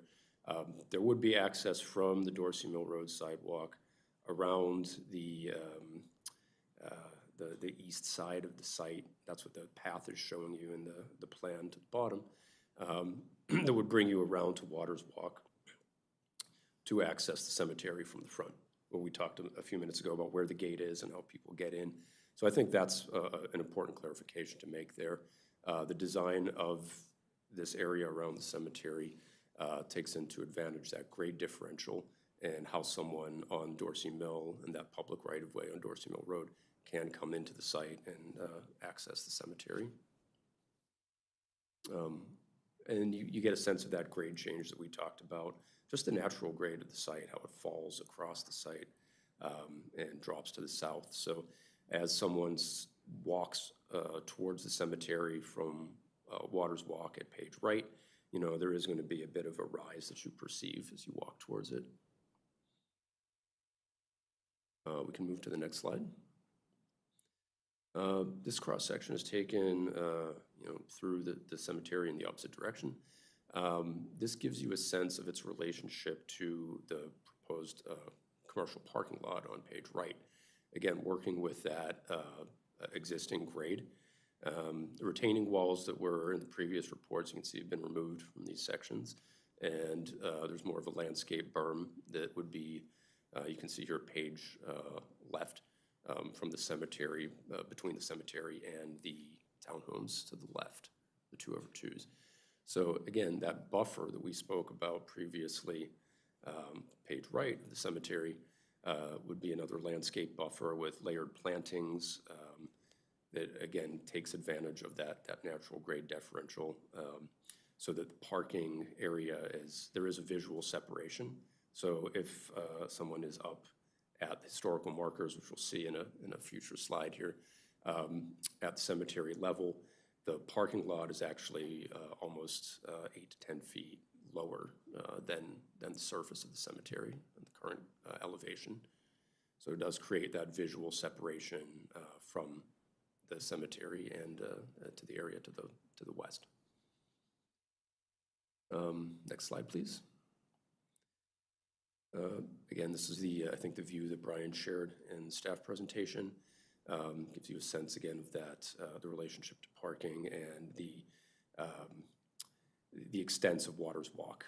So really we're creating a generous pedestrian space here with benches, potentially with some historical markers or elements within that space that tell that story that we spoke about earlier. Next slide, please. A similar view that we saw at the beginning, looking through, the winter seasons here that we're approaching. Again, you get a sense that, we don't want to be truthful about what we're talking here. We're not just going to show you a presentation with leafy trees, but you do get a sense of the layered planting, the evergreens that would be to the Page Right that keep that buffer present throughout the year. Next slide, please. Similar view here. I think we can skip over this one. Similar view here. I think in addition to that landscape buffer, we're proposing a wooden fence that would be similar to the other fencing elements used throughout the site. More of a weathered wood kind of appearance that would complete that buffering effect. Next slide, please. And this gives you a sense of what it would be like to approach Waters Walk from the base, I guess you could say, looking up towards the Waters Cemetery with the townhomes to the right here. So again, different layers of planting that would flower, behave differently, obviously, throughout the course of the year, but preserving that visual separation, working with the grade change, again, to promote a respectful and contemplative atmosphere for the cemetery. Next slide, please. So at a minimum, we're considering this location here on the corner. You can see there's a person looking at the historical marker outside of the fence of the cemetery here at the top of that landscaped, that berm in both seasons. So I think next slide, please. And as if you were where that gentleman, where the figure was standing in the previous slide, looking back down towards the remainder of the development, looking south along Waters Walk.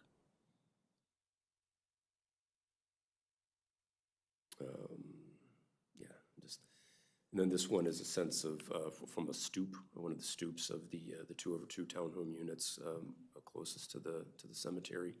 You can get a sense here that we do have that landscape berm here in the foreground, and then we've got that grade differential that we talked about.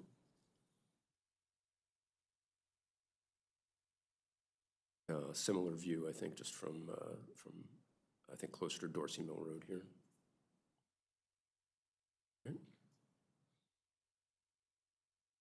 And I believe that's our last slide. Yeah, so.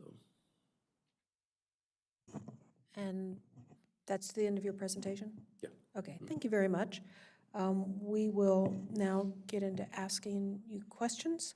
I would like to say that you are dealing with a completely new commission at this point. There are no leftover commissioners from 2019. The few of us that are the oldest started not but a few months after your last the last presentation you gave. Any questions for the applicant? Commissioner Doman. Is the fence that you show in your drawings and your renderings the existing fence? Or are you changing the fence? The only place that it's changing is on the north side. It has to move in 2 feet to get out of a public utility easement. But otherwise, what's shown in the pictures is. And what's currently there, it'll be the same fence in the future here when this gets completed? Correct. Okay, okay. And you show a wood fence along the west side or whatever, where the parking lot is? Yes. Is that something that is real, or is that just something that you put in your drawing? Is there actually a plan to have one there? Yes, yeah, there would be a plan to have a fence there.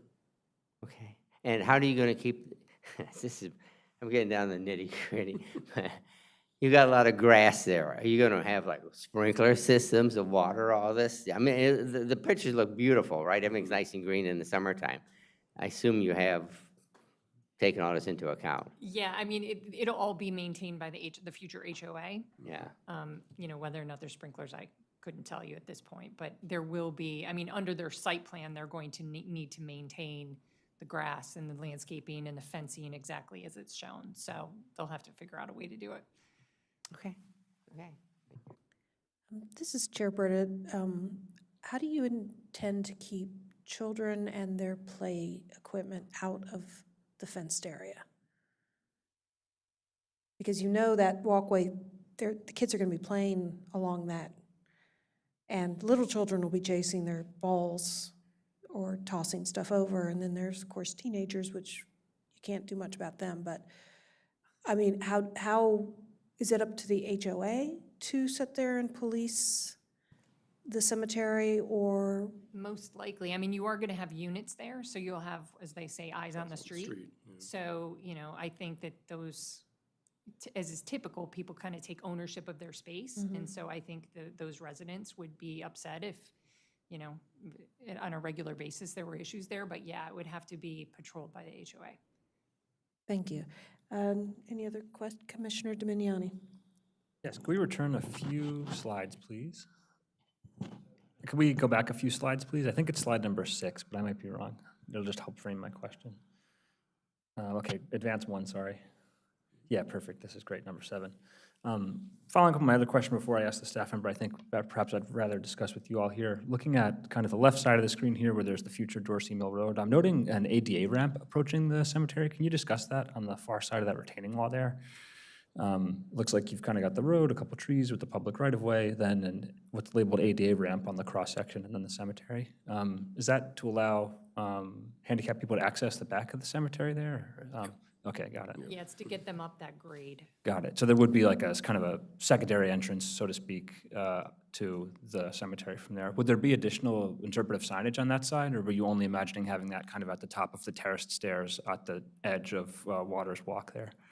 Yeah, I mean, at this point, we know there's going to be one, but I think that's something we'll want to work out, where the interpretive signage goes and, you know, the exact quantity of it. So I think we're still working through that. But we understand from previous recommendations that, you know, that we'll provide at least one marker where we've indicated. Got it, okay, thanks. Yeah, I'm just trying to understand the plan kind of as it's presented there. That's all I have for now, thank you. Commissioner Prather? Yes, this is Commissioner Prather. I have a question in reference to confirming approximately how many parking spaces in the lot? I believe we were providing 60 spaces. 60? Yeah. Okay, inclusive of ADA? Yep. Okay, thank you. We'll verify. This is Chair Burdett again. Do these units have garages in the back? Or is the parking for the retail? The parking that, yes, in that area is for the retail. Okay. There is on-street parking, and then all of the units have their own garages. And the Water Street is not meant to have vehicles driving up it? Correct. The Waters Walk. Waters It Walk, is not emergency vehicles, obviously, if they need to get up there, but no, Yeah. it's not. Garden Street terminates on this plan on the right-hand side. So moving trucks would be They routed are not around the allowed back? Okay, thank you. Any other questions? If not, we'll move on to our comments. Would anybody like to start?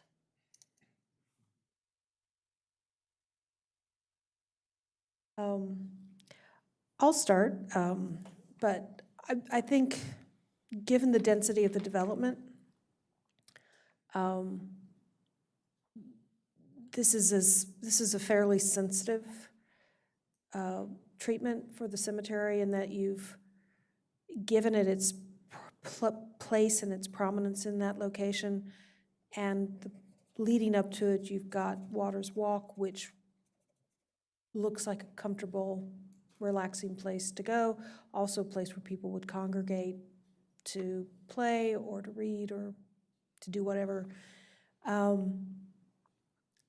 So I think in that regards, it's about as sensitive as you can do it in that kind of density. I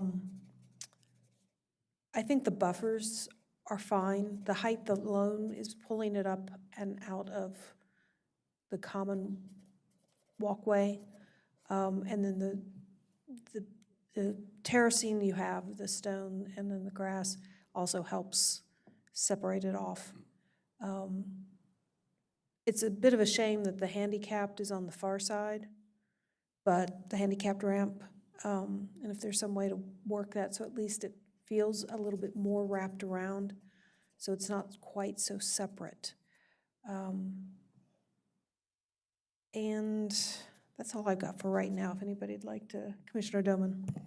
Excuse me. Actually, my question is more or less to Brian or to Rebecca, but this is only preliminary, and you're asking the HPC to judge what we see in the preliminary as being either acceptable or not acceptable, or provide comments as necessary.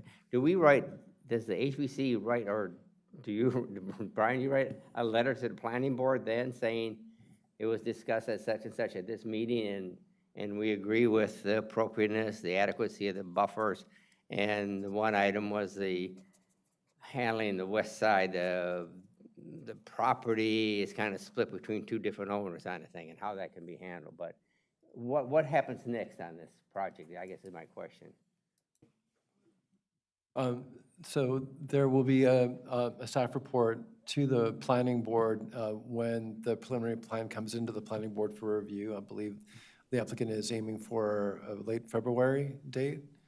And so a part of the staff report will be to to summarize the discussion here this evening and thoughts, recommendations that you commissioners have related to the items that we've brought and the questions that we've asked, but specifically related to most of all the lot lines and the plans for the buffering and the building plan around it. Okay, but from us as commissioners, you're not asking us to provide you a written letter or anything? You don't have to. You certainly can. We've handled it, we've handled it a bunch of ways in the past where the staff can transmit your comments, as Brian was saying, as part of our portion of the staff report. If the commission would like to send its own letter to the planning board in addition to what we send, and then the commission could always send a representative to come and testify at the public hearing if there is additional nuance or emphasis that the commission would like to transmit to the planning board in addition to a letter or in addition to what we as staff might send. So you have a menu of options available to you. For what it's worth, in 2019, the HPC actually did write a letter that was incorporated by the planning board as site preliminary plan approval conditions. That's not required, but as Rebecca said, you can do that if you wish. Otherwise, I can summarize the discussion this evening and incorporate that into the staff report for the preliminary plan item when it goes to the planning board. Thank you for the clarification. And I just want to say, your presentation was very helpful. Okay, so I'm not familiar with the area, but with the renderings and the drawings, I thought that helped tremendously, and I thought your discussion was very helpful for me to understand what we're trying to do here. So thank you.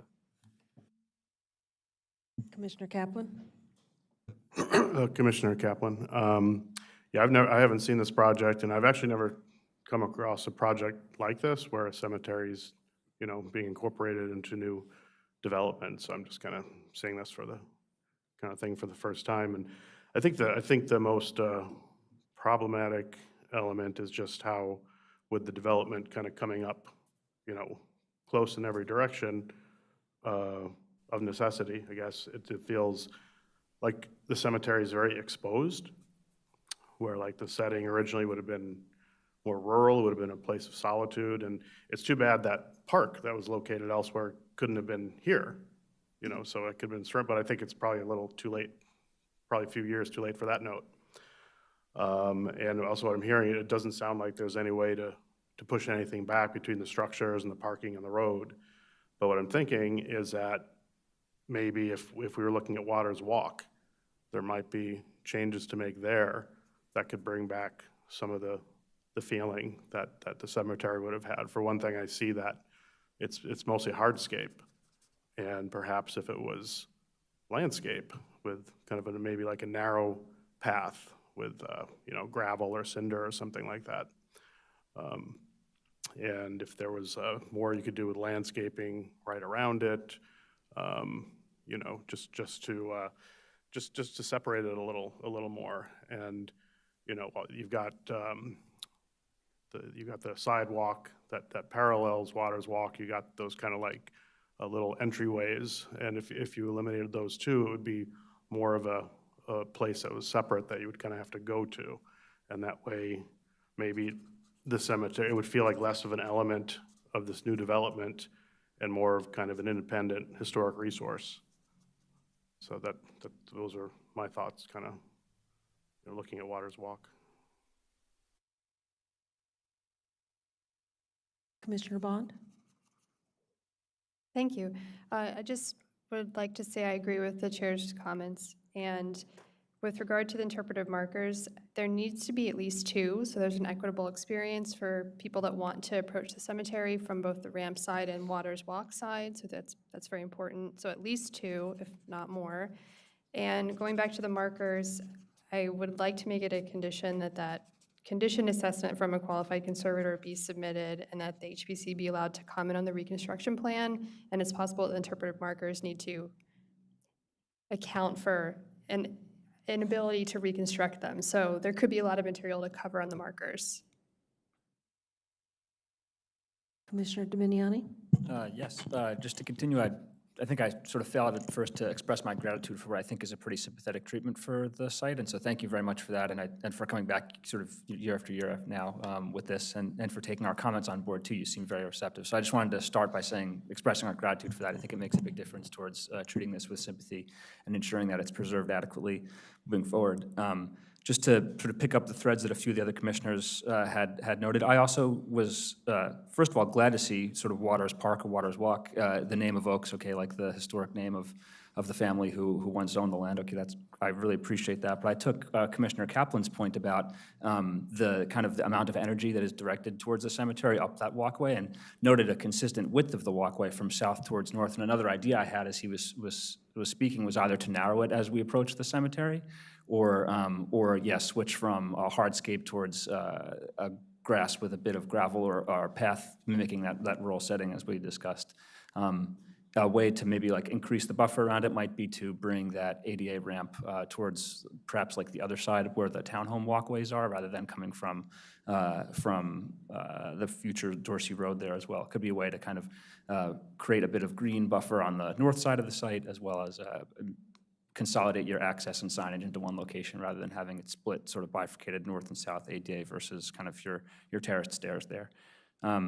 Yeah, besides that, I think it's looking great. I understand that there's an encroachment, and we are intended to comment on sort of the proposed lot lines. I wanted to ask you all a question of whether it was possible from your perspective to have kind of a polygon cutout shape to allow for a lot line giving a greater buffer surrounding the cemetery. It seems that we're being asked to comment whether that lot line is approaching too close to the side of the cemetery. I do think it is pretty close to have the fence along the lot line there. Is it possible to have it step down a couple of feet towards that parking lot and then continue along, directly north as it was now? Or is that going to interfere with the plans for commercial development or with the parking plan? I just do think that coming from the perspective of an HOA member myself, like it can be a little bit difficult sometimes for these to be preserved adequately moving forward. HOAs can be a place of conflict sometimes too, and so to allow the lot line to surround the cemetery fully and have the fences fully within their own lot rather than along a border completely might further ensure in the future that they're looked after adequately, and that there's not a future conflict or something. So those are my comments. I welcome your sort of thoughts about lot lines too, or some of the other commissioners too. I know that is a point we're asked to provide comment on. Commissioner Galway? It's Commissioner Galway. I would ask that you think about what the other commissioners have said about Waters Walk. I think those are all good comments. I think clearing up the fact that the 40 by 40 isn't all the burial ground itself, but it actually is larger than the burial ground, and that the 6 headstones or tombstones are sort of centralized in the middle. I think there's sufficient green space there, and I like the idea of the fence going around the way you've shown it, so I'm comfortable with that. And when I compare this scheme to the 2019 scheme where you had this darn thing plunked down in between some high-rise buildings, I think this is far superior to what you had, and obviously there's been conditions that allowed you to improve upon this, and I think it's quite elegant. I think you're going to put the homes there and the buildings there, so I think given the constraints that you have, I think you've done a very nice job, and I would just think about some of the things that the other commissioners said as far as the green space versus the hard space. How do you get up to it? And I definitely agree that you want to have the signage needs to be equal for both entrances to the green space. Thank you. Any more comments? Commissioner Haynes. Very quickly, thank you. One of the things that I thought the Waters Walk will do, and the relationship of the buildings is that it is inviting and it will attract people there, whether to sit, recreate, and that brings activity around the cemetery versus trying to, while I agree it would be great if it could be more rural as it was, but that's not going to be possible realistically. So I think the reverse is that the Waters Walk does activate the space. I think the section of the cemetery being raised up and the terracing down gives it some prominence, but yet people will be encouraged to go visit it, check it out, and it'll be active by Waters Walkway. Perhaps the walkway is a little rigid. Maybe you can soften one edge with landscaping and keep one edge harder, but I think the way the section of it's working does kind of make it a focal point. With regard to the handicap access, I think the way you have it, if it can be maybe wrapped around one side, but I do think on that edge is probably the appropriate place to kind of bookend the terracing on the south side with the ramp on the north side, and keeping the sides, the three sides, open kind of makes sense to me. Or I guess really all four sides are open because the ramp is at grade level. But I don't know that. I feel like overall it's a successful scheme in that we're bringing people to celebrate the Waters family history, and there's really not a way to, I don't think isolating it makes sense, because then you don't celebrate it. I think here it's out in the public and people will read, and they'll kind of, because it is raised up, because it is fenced in, they'll kind of say, what's going on here? And that'll help promote the history. So I think all that's working pretty well. I think there's certainly refinements that can be made, but overall, I think the strategy and the scheme is working well. This is Chair Burdett, and I'd like to just finish up with, as I sit here and look at this and listen to the other comments, I'm increasingly concerned about where the handicapped access is or handicap viewpoint is, because, again, accessibility is supposed to be equal. And in this case, anybody who's handicapped is coming up and looking at the back side of these tombstones. I know it's not time for comment, but I just need to clarify. That is not the only way that a handicapped person can get in. That is just what is required to get up from the Dorsey Mill side. Oh, from Dorsey They Mill. would be able to come Waters Walk, too. That's ADA accessible as well. I feel better about that then. Okay, good. Then I think you've heard all of our comments that, we find this to be appropriate and sensitive, and there are some questions and issues about the buffering of it, particularly from Dorsey Road and from the retail portion, but you've done a pretty good job of dealing with a lot of that.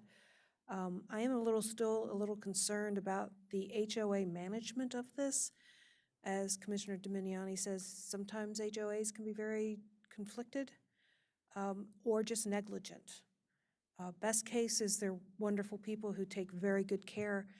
Other cases, the whole HOA is dysfunctional, but this is going to take maintenance, and who's going to pay for the maintenance? And is there going to be some sort of county oversight other than the HPC staff going out there and making sure the place is mowed and the stones aren't tipped over and it's not become the favorite teen hangout in the area? So I think those things need to be addressed so that it is treated with all due, the cemetery plots are treated with all due respect.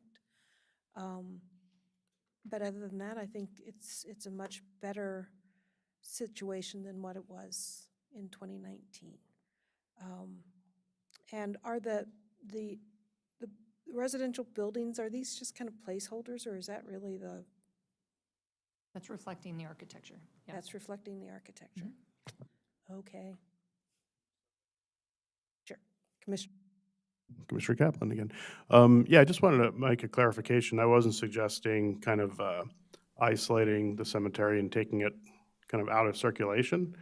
I think it's going to be a place where people are going It's such a small area, and Waters Walk is such a small area, there's no way you're gonna be able to, even if we wanted to, we wouldn't be able to be like, oh, where's that cemetery again? But I do feel that it is a special place, and so it would be nice to have special treatment. I believe there are other walks around the complex, and so if this one is different because of the cemetery, it's actually going to be, I think, more of a special experience for people who utilize it. So I want to make that clarification. Commissioner Prather? Yes, this is Commissioner Prather. I encourage the applicants to create or work with someone who's well-versed in creating respective use of the space. We can't assume that all people know not to climb the fence or throw the ball over, et cetera.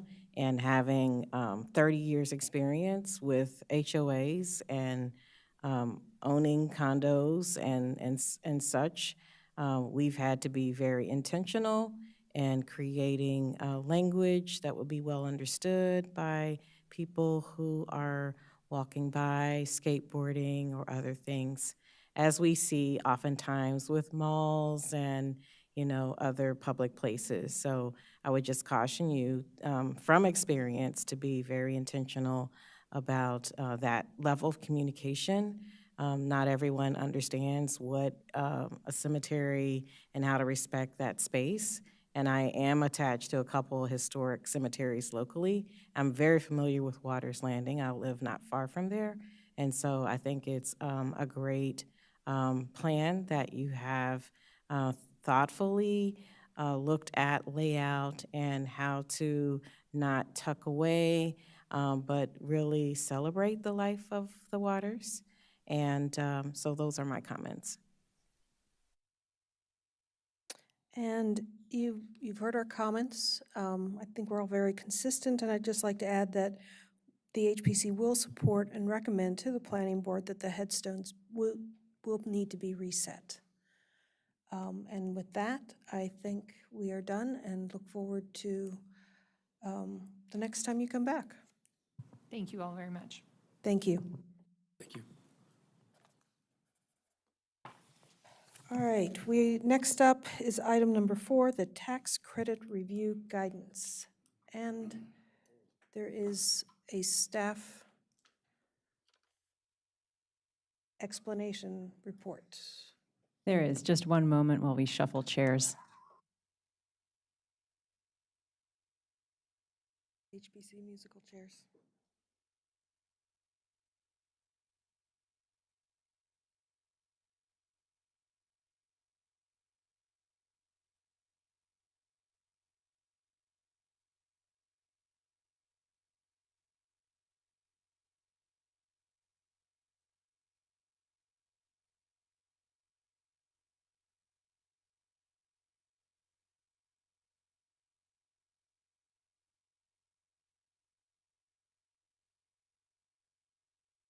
Okay, we are ready.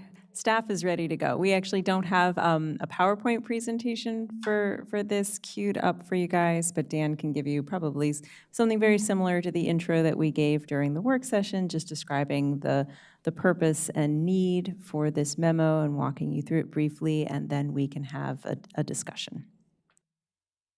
Yeah, thank you. So just again, a reminder, the county provides a 25% historic preservation tax credit for qualified work on the exterior of the historic building. They've done that since 1984. The credit was originally 10%. It's now 25. And in a typical year, we've seen approximately 130 applications, which, depending on how big the project are, means that it's between $3 and $6 million of eligible expenses. So in order to more accurately and more consistently provide guidance and make determinations on our tax credits, we have refined our definition of eligibility for work that it constitutes new. As we talked in the work session, That is sort of, new work is work that has been, that has occurred after the point of designation. So even though it may be work that was subject of a HOP, and they're redoing or making repairs to that work, that will not be eligible for the credit.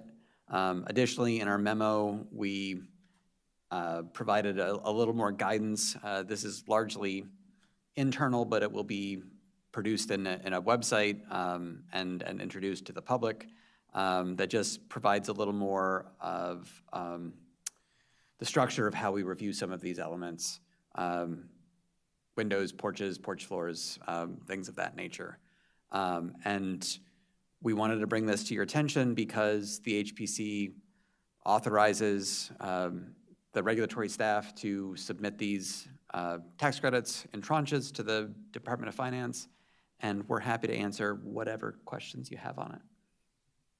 And yes, Commissioner Doman, there is an error on the date of the last page. Again, this is internal guidance, but the open house is not, well, there was an open house in March of 2025, but the next one will be in February, March of 2026. So we will make sure that we show up to the right tax credit open house. Right year.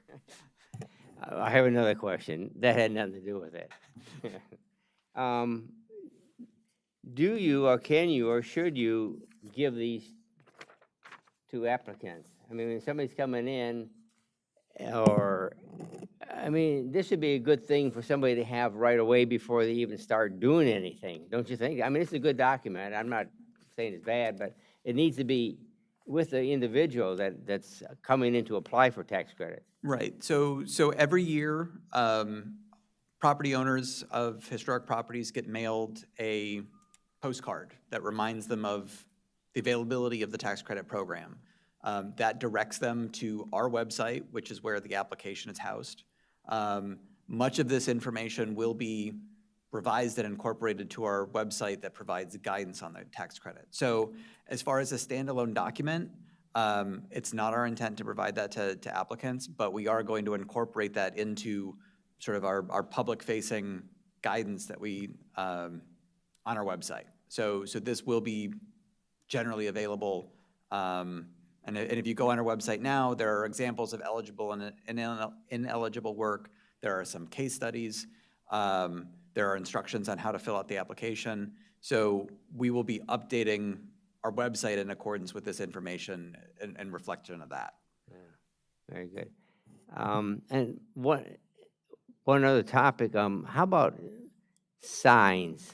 It isn't addressed in here about if somebody has a sign on a building, is that sign fall under the guise of the HPC, and is that tax credit or not? I mean, there's a whole variety. There's commercial signs, residential signs, and I remember we had one with a sign that said, "Beware a dog" or something. And I mean, and if somebody makes a sign and puts it up on their property, is that something else that should be incorporated in here? I mean, so some of that, it depends on the nature of the sign, and again, whether or not that falls into new work or not. You know, we don't regulate the language on signs, but we do regulate the material, how they're illuminated. You know, I think in most of these instances, it would be a historic commercial building that originally had a sign, and if they were replacing it either for a new occupant or just revising the graphics on it or the text, that could conceivably be eligible. But we would also need to have documentation that historically there was a sign in that location. Typically, we have a very small number of commercial buildings that are designated here in Montgomery County for a lot of reasons.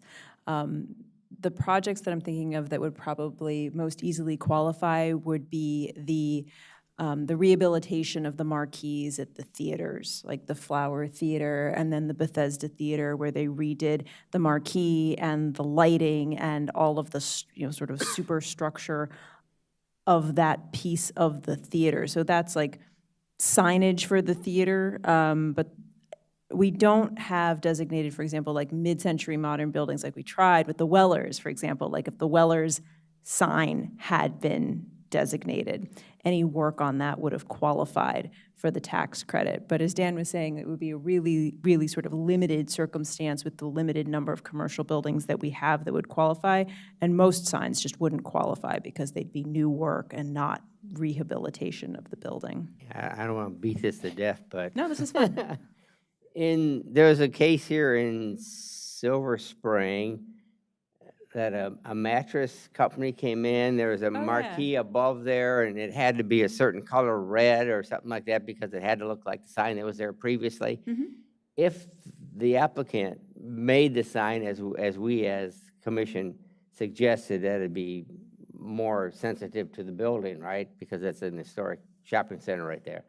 Would that have qualified for a tax credit? Do you remember that one? I remember that one. Yeah, so it had red spandrel glass from when it was a Woolworth store, but they did put a new internally illuminated sign. Their original proposal was to cover over or remove the spandrel glass. I don't remember which.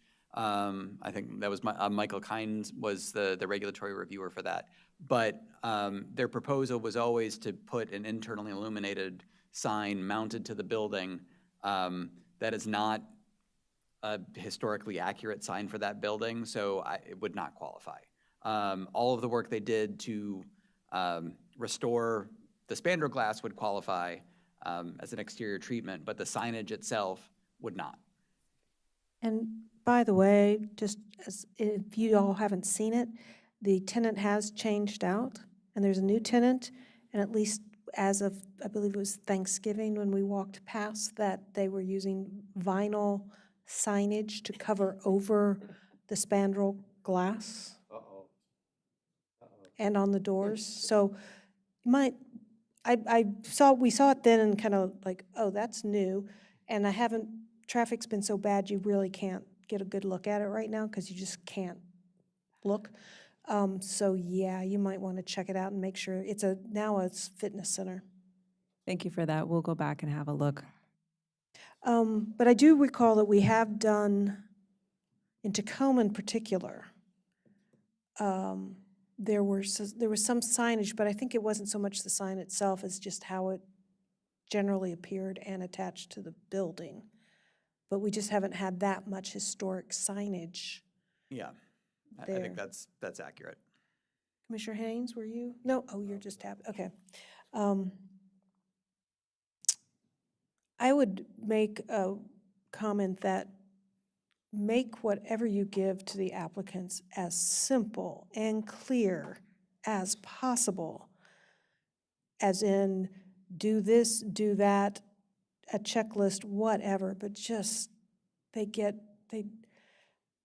having dealt with one person, it's really hard to get them to think through what they have to provide and do it in a timely manner, not after the work's been done, which is part of a problem. All right, anything else?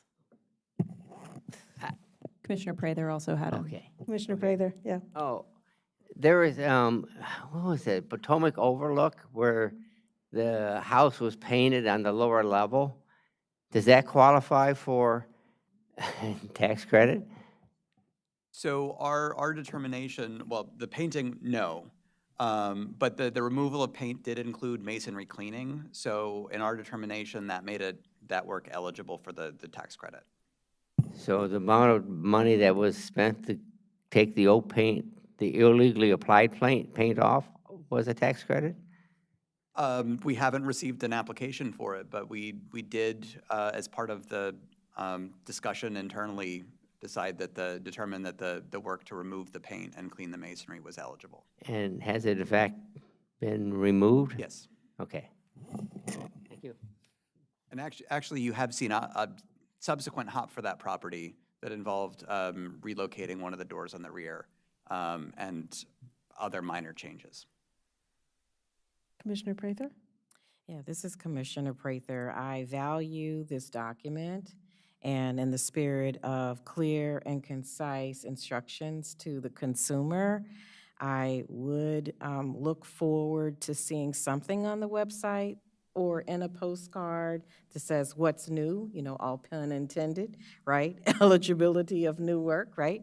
But kind of give some examples and even visuals. I'm a big VAC, visual, audio, kinesthetic, so I would really look forward to that because as is, it's a good read, and I'm okay with it, but I know consumers who would not embrace this and would need those clear steps, very visual, very before you get started, here's what we need, or those friendly reminders, the checklist, whatever it takes to really engage and promote customer satisfaction. Thank you. And again, I mean, this document was intended for internal between us collectively. And I do think that case studies are a really helpful way to do that. The other thing I'd like to point out just as we review them is when we talked about, if there is an addition that constitutes new work to a historic house and they paint it, that would be prorated. But if we as the reviewer received an application that just included paint as one job, we would do our best to evaluate that and prorate that internally. So it wouldn't be a denial of their tax credit in the entirety when they sought an application or sought a tax credit for the full amount. We would do the arithmetic, and going back through the several years of tax credit applications that we did, I went back to the original HOP and was able to calculate the dimensions of the addition, so we were able to have accurate information on that, not just our best guess about what it was as far as the size of the addition and the square footage of the paint, and to price that out. So if somebody submits something that is partially eligible and partially ineligible, we will split that up appropriately. And who would have thought that section on estimating that we all got at university would pay off someday, huh? All right, are we done then with the tax guidance? And thank you very much for working on that. We appreciate it, and the applicants will greatly appreciate it, and hopefully do a better job of maintaining their houses to do it. Minutes, December 3rd, 2025. Did anybody read them? This is Commissioner Dimignani. I've read the minutes. You always read the minutes. Yes, sir. They looked accurate to my notes, but I'm noting that Commissioner Doman may have edit on them. They look fine. Oh, great, okay. Can you make a motion, Yeah, please? in that case, then I would make a motion that the HPC approve the minutes as written for the December 3rd, 2025 meeting. Do I have a second? Commissioner Haynes, I'll second. Dueling seconds. All in favor, say aye. Aye. Aye. The minutes of December 3rd are passed. Other business, commission items. The only one I have, actually two, but we keep discussing it. Only one is I did testify in regards to the Rosebud House at the last planning meeting, and they approved it unanimously to send it on to the council. And everybody was very happy, and the comments from the planning board were really quite amazing. I mean, really, just some of the most pro-preservation comments I've heard from a planning board in a long time. And then, of course, the other thing is come January 1st, you all will be voting in a new chair and a new vice chair, and someone will have to make a motion for each position, and that person has to accept, and then I guess I get to gavel in the meeting and then hand the gavel over to the new commissioner, or the new chair. So that's it as far as commission stuff. So staff? One staff item. Today, the Joint Commission, the MNC-PPC, approved the final approved and adopted master plan amendment for Timberlawn. So it is done, completely done. Congratulations. It's done, yes. 3+ years, 3.5 years and change, and it's finally done. So all that documentation is going up on the website. We'll have the final printed documents all ready to go, and thank you all for your steadfast support of that. And we're looking forward to moving the Rosebud House forward in the same manner. Congratulations. Oh, and we're done. We're adjourned.